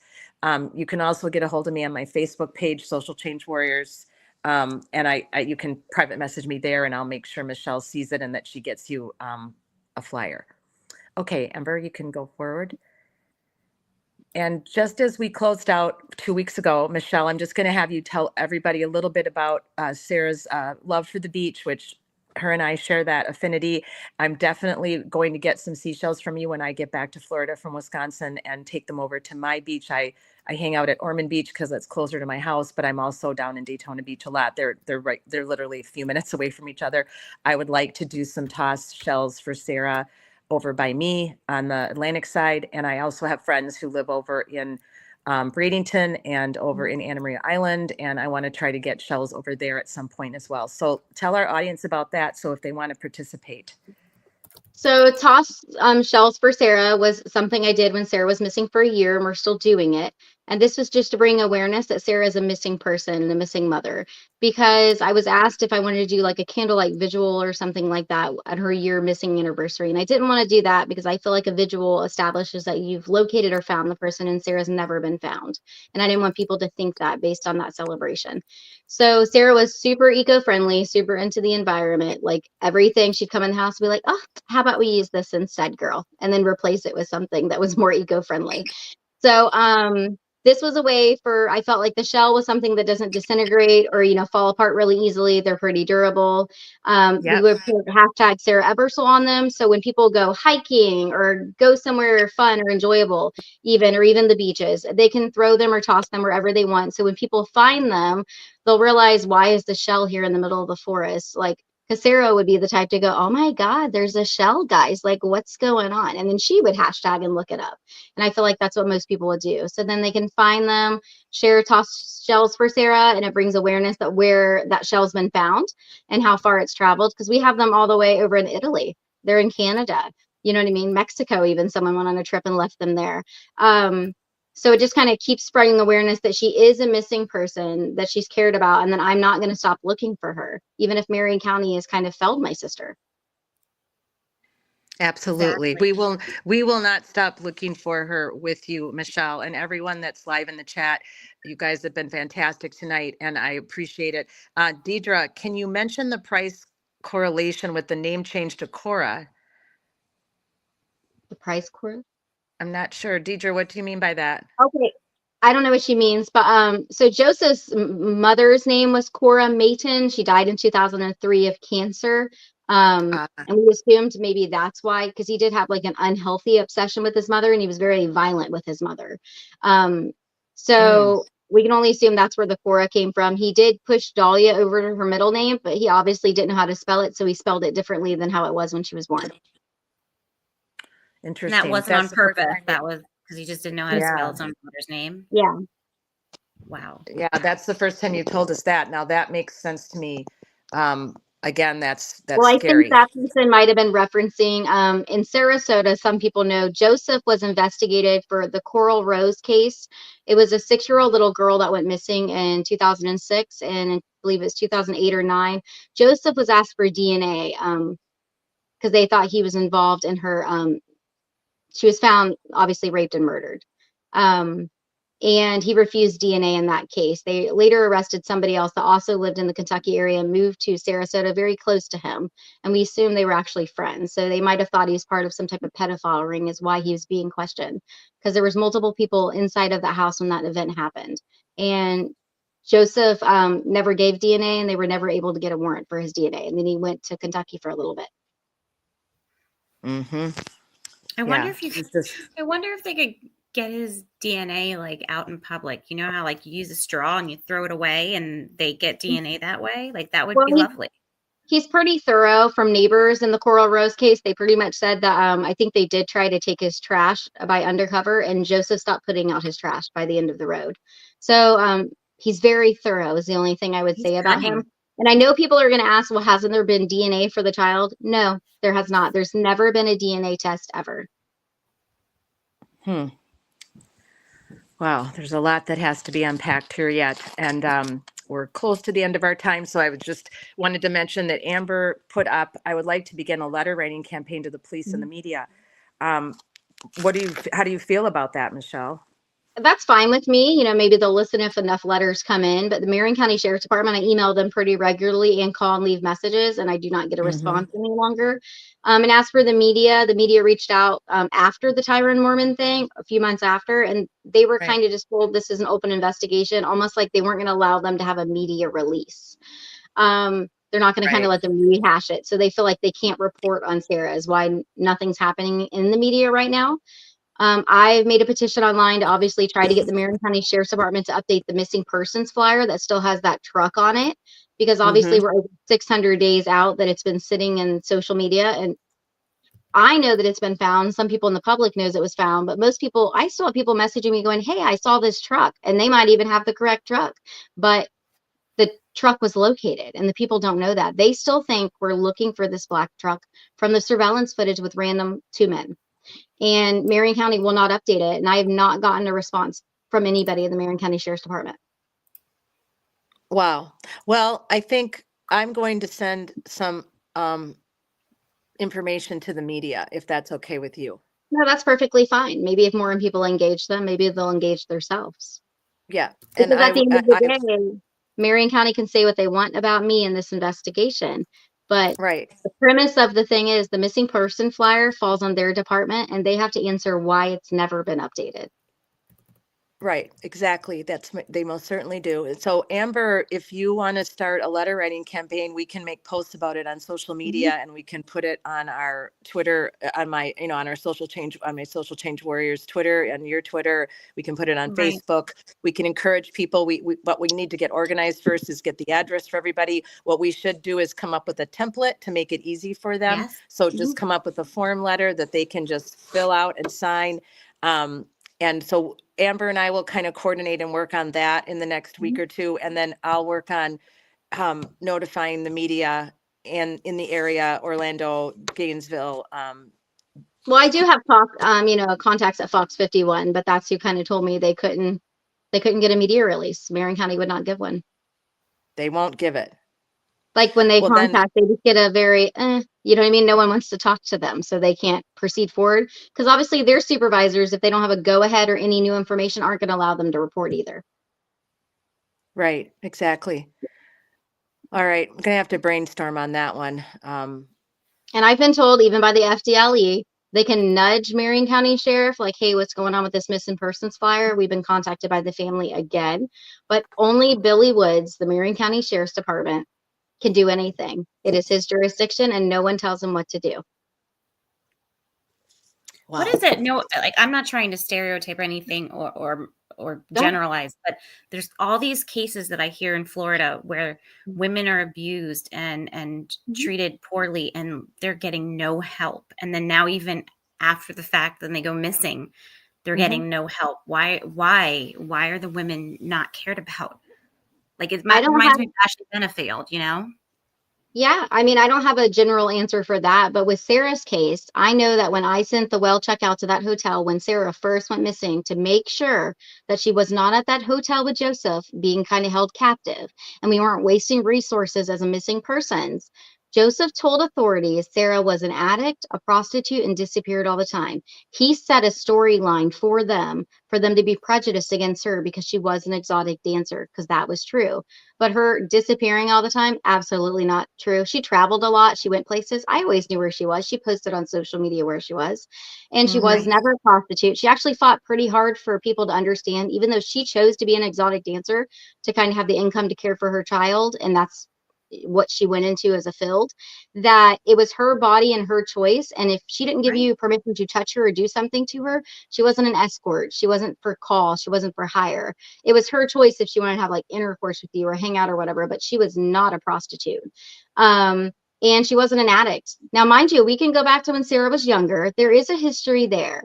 When Sara was 14 and younger, before I took custody of her, she had a history of narcotics or addict of some kind then as a child, because the environment that she lived in, where she was obviously around other kids that were doing it. There was a lot of alcohol in the home with the family member she lived with that was not our parents. And she kind of came to live with me and was away from that for a while. So Sara did have a history there, and Sara did drink probably a little more than she should have. But when she was mothering her child, she never drank with her child. She drank at night sometimes. She wasn't drinking multiple days in a row. She didn't binge drink. You know what I mean? Just some days that she was down in her dumps, or Joseph had just a lot of stuff to her and took down her self-worth. She might sit down late at night and drink until early in the morning and then not go to work the next day because she made her own schedule, and then go about her business like normal. So we can Right. fall her in line with a little bit of drinking too much, but that's about all where she fell. Right. Thanks for And did sharing she all ever that, do any Stacey. type of drugs that you're aware of, or No, even when smoking pot? she was 14 and younger, absolutely. Mind you, I am 14 years older than my sister. So I didn't even know Sarah existed until I was in 10th grade in high school. She was age 1 by that point. And I had just met Sarah 2 weeks before she was 14. And then she actually came to live with me. That family member brought her to me with custody paperwork to take temporary custody of her, because there had been a situation in the home with the maternal uncle against Sarah. So there was a restraining order for him not to be around Sarah. So she came to live with me.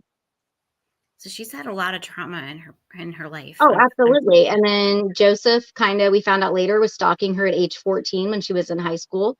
She actually came back up to live with me when she was 18. She ended up marrying our neighbor down the road. It lasted about a year. So she went back to Sarasota. And during that time, Joseph reconnected with her, and that's when she got pregnant. Joseph didn't have anywhere to go or live. So he moved in with her and the aunt that was raising her when she was younger.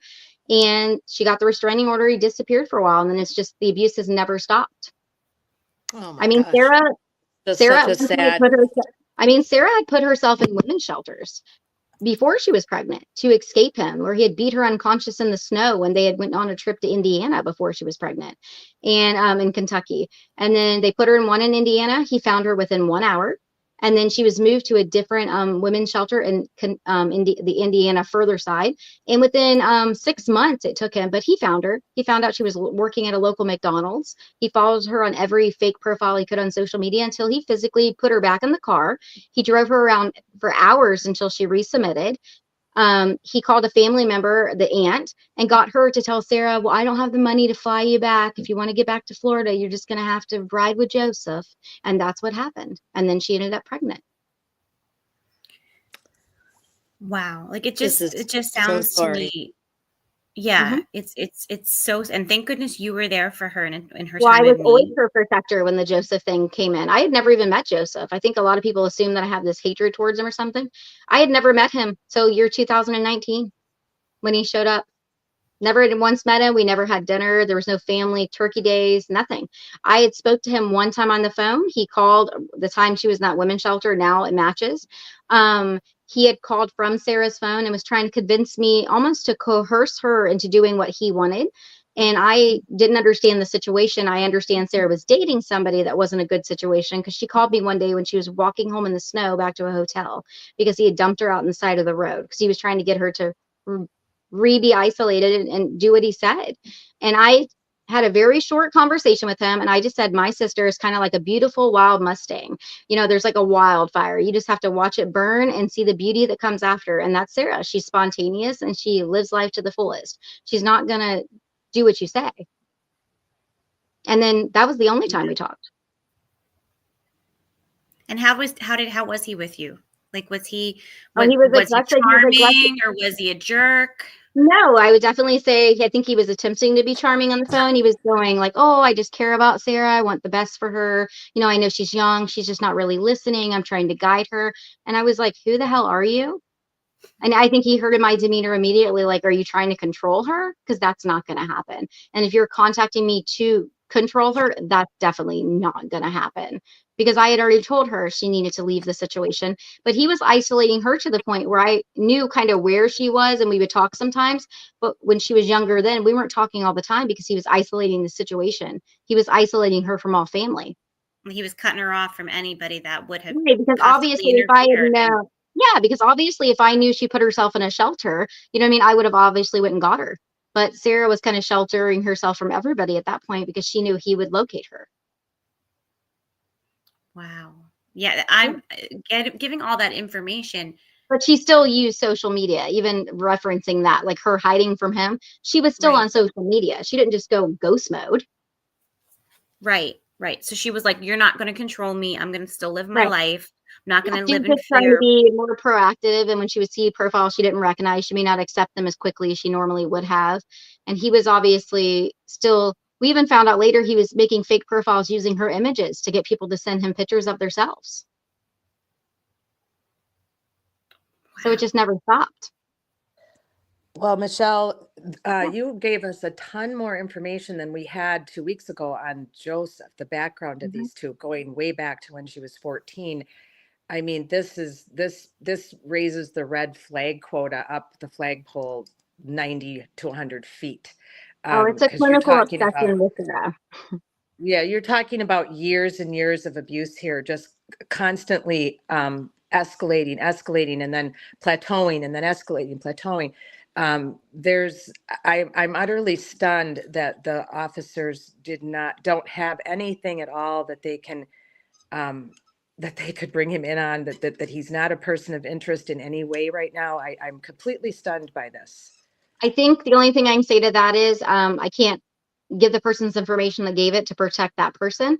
But he, in a statement to somebody that was written, he basically said that in order to get a warrant, they would have to have information. And if they don't have it within, I think, 15 days, that person would have to be released, like third partying, referencing himself. Right. So he knows the law very well, and they know that. So they know that they cannot bluff him in any way, shape, or form. And that's why he runs from state to state. He's been running, he didn't run immediately after Sarah went missing. He stayed in a hotel in an eviction setting as long as he could. But as soon as he was evicted, it was Louisville, Kentucky. Then it was Jeffersonville, Indiana. And then he hopped all the way down to Naples, Florida. And then he hopped back to Indiana, and then Georgia. And then he hopped over to Quincy, Florida. Yeah, Right. And you're going he's to all definitely, these different jurisdictions, and they're not always coordinating, you know, so Well, they don't coordinate. They he's wouldn't even gone, know he's Sarah out was of a their missing hair. person. Yeah, they I'm would sorry, not what know did you the history. They would not know that she's a missing person, and they would not know any history because they don't have a database. They just populate that stuff up in. right, exactly. Well, you have been a wealth of information again for your sister's case on behalf of your sister.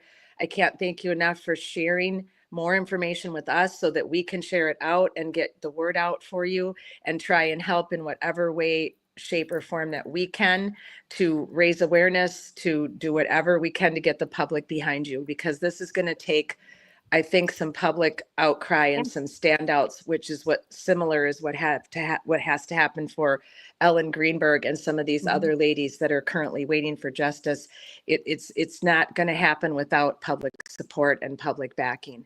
So Right. So like we will be in priority is touch. that missing persons flyer. Exactly. So let's get everybody to please share this change.org demand about updating the missing persons flyer, which then triggers the media.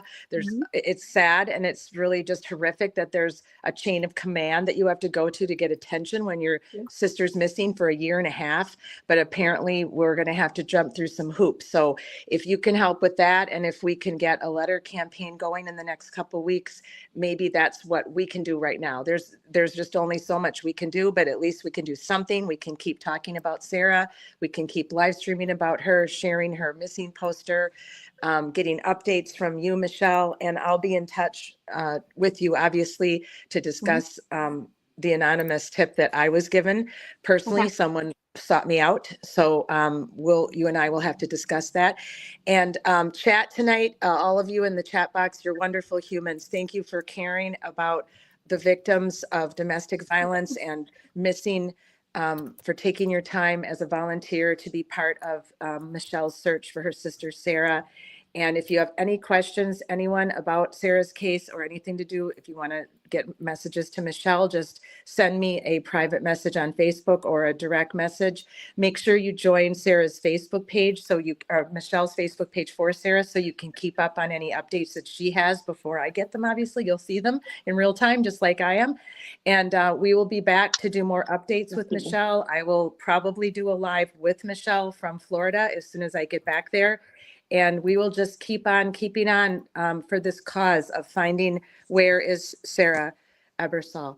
Thank you, everyone, tonight. Social change warriors, take care of yourselves and your family. We will be back after the holidays. I will be posting another update on Ellen Greenberg as well. Her fiance has decided to come out of the woodwork and make a statement. completely slamming Ellen's parents. And so we may squeeze in a live on that between now and Christmas, or if not, you'll see an update on my Twitter, X, and on Facebook.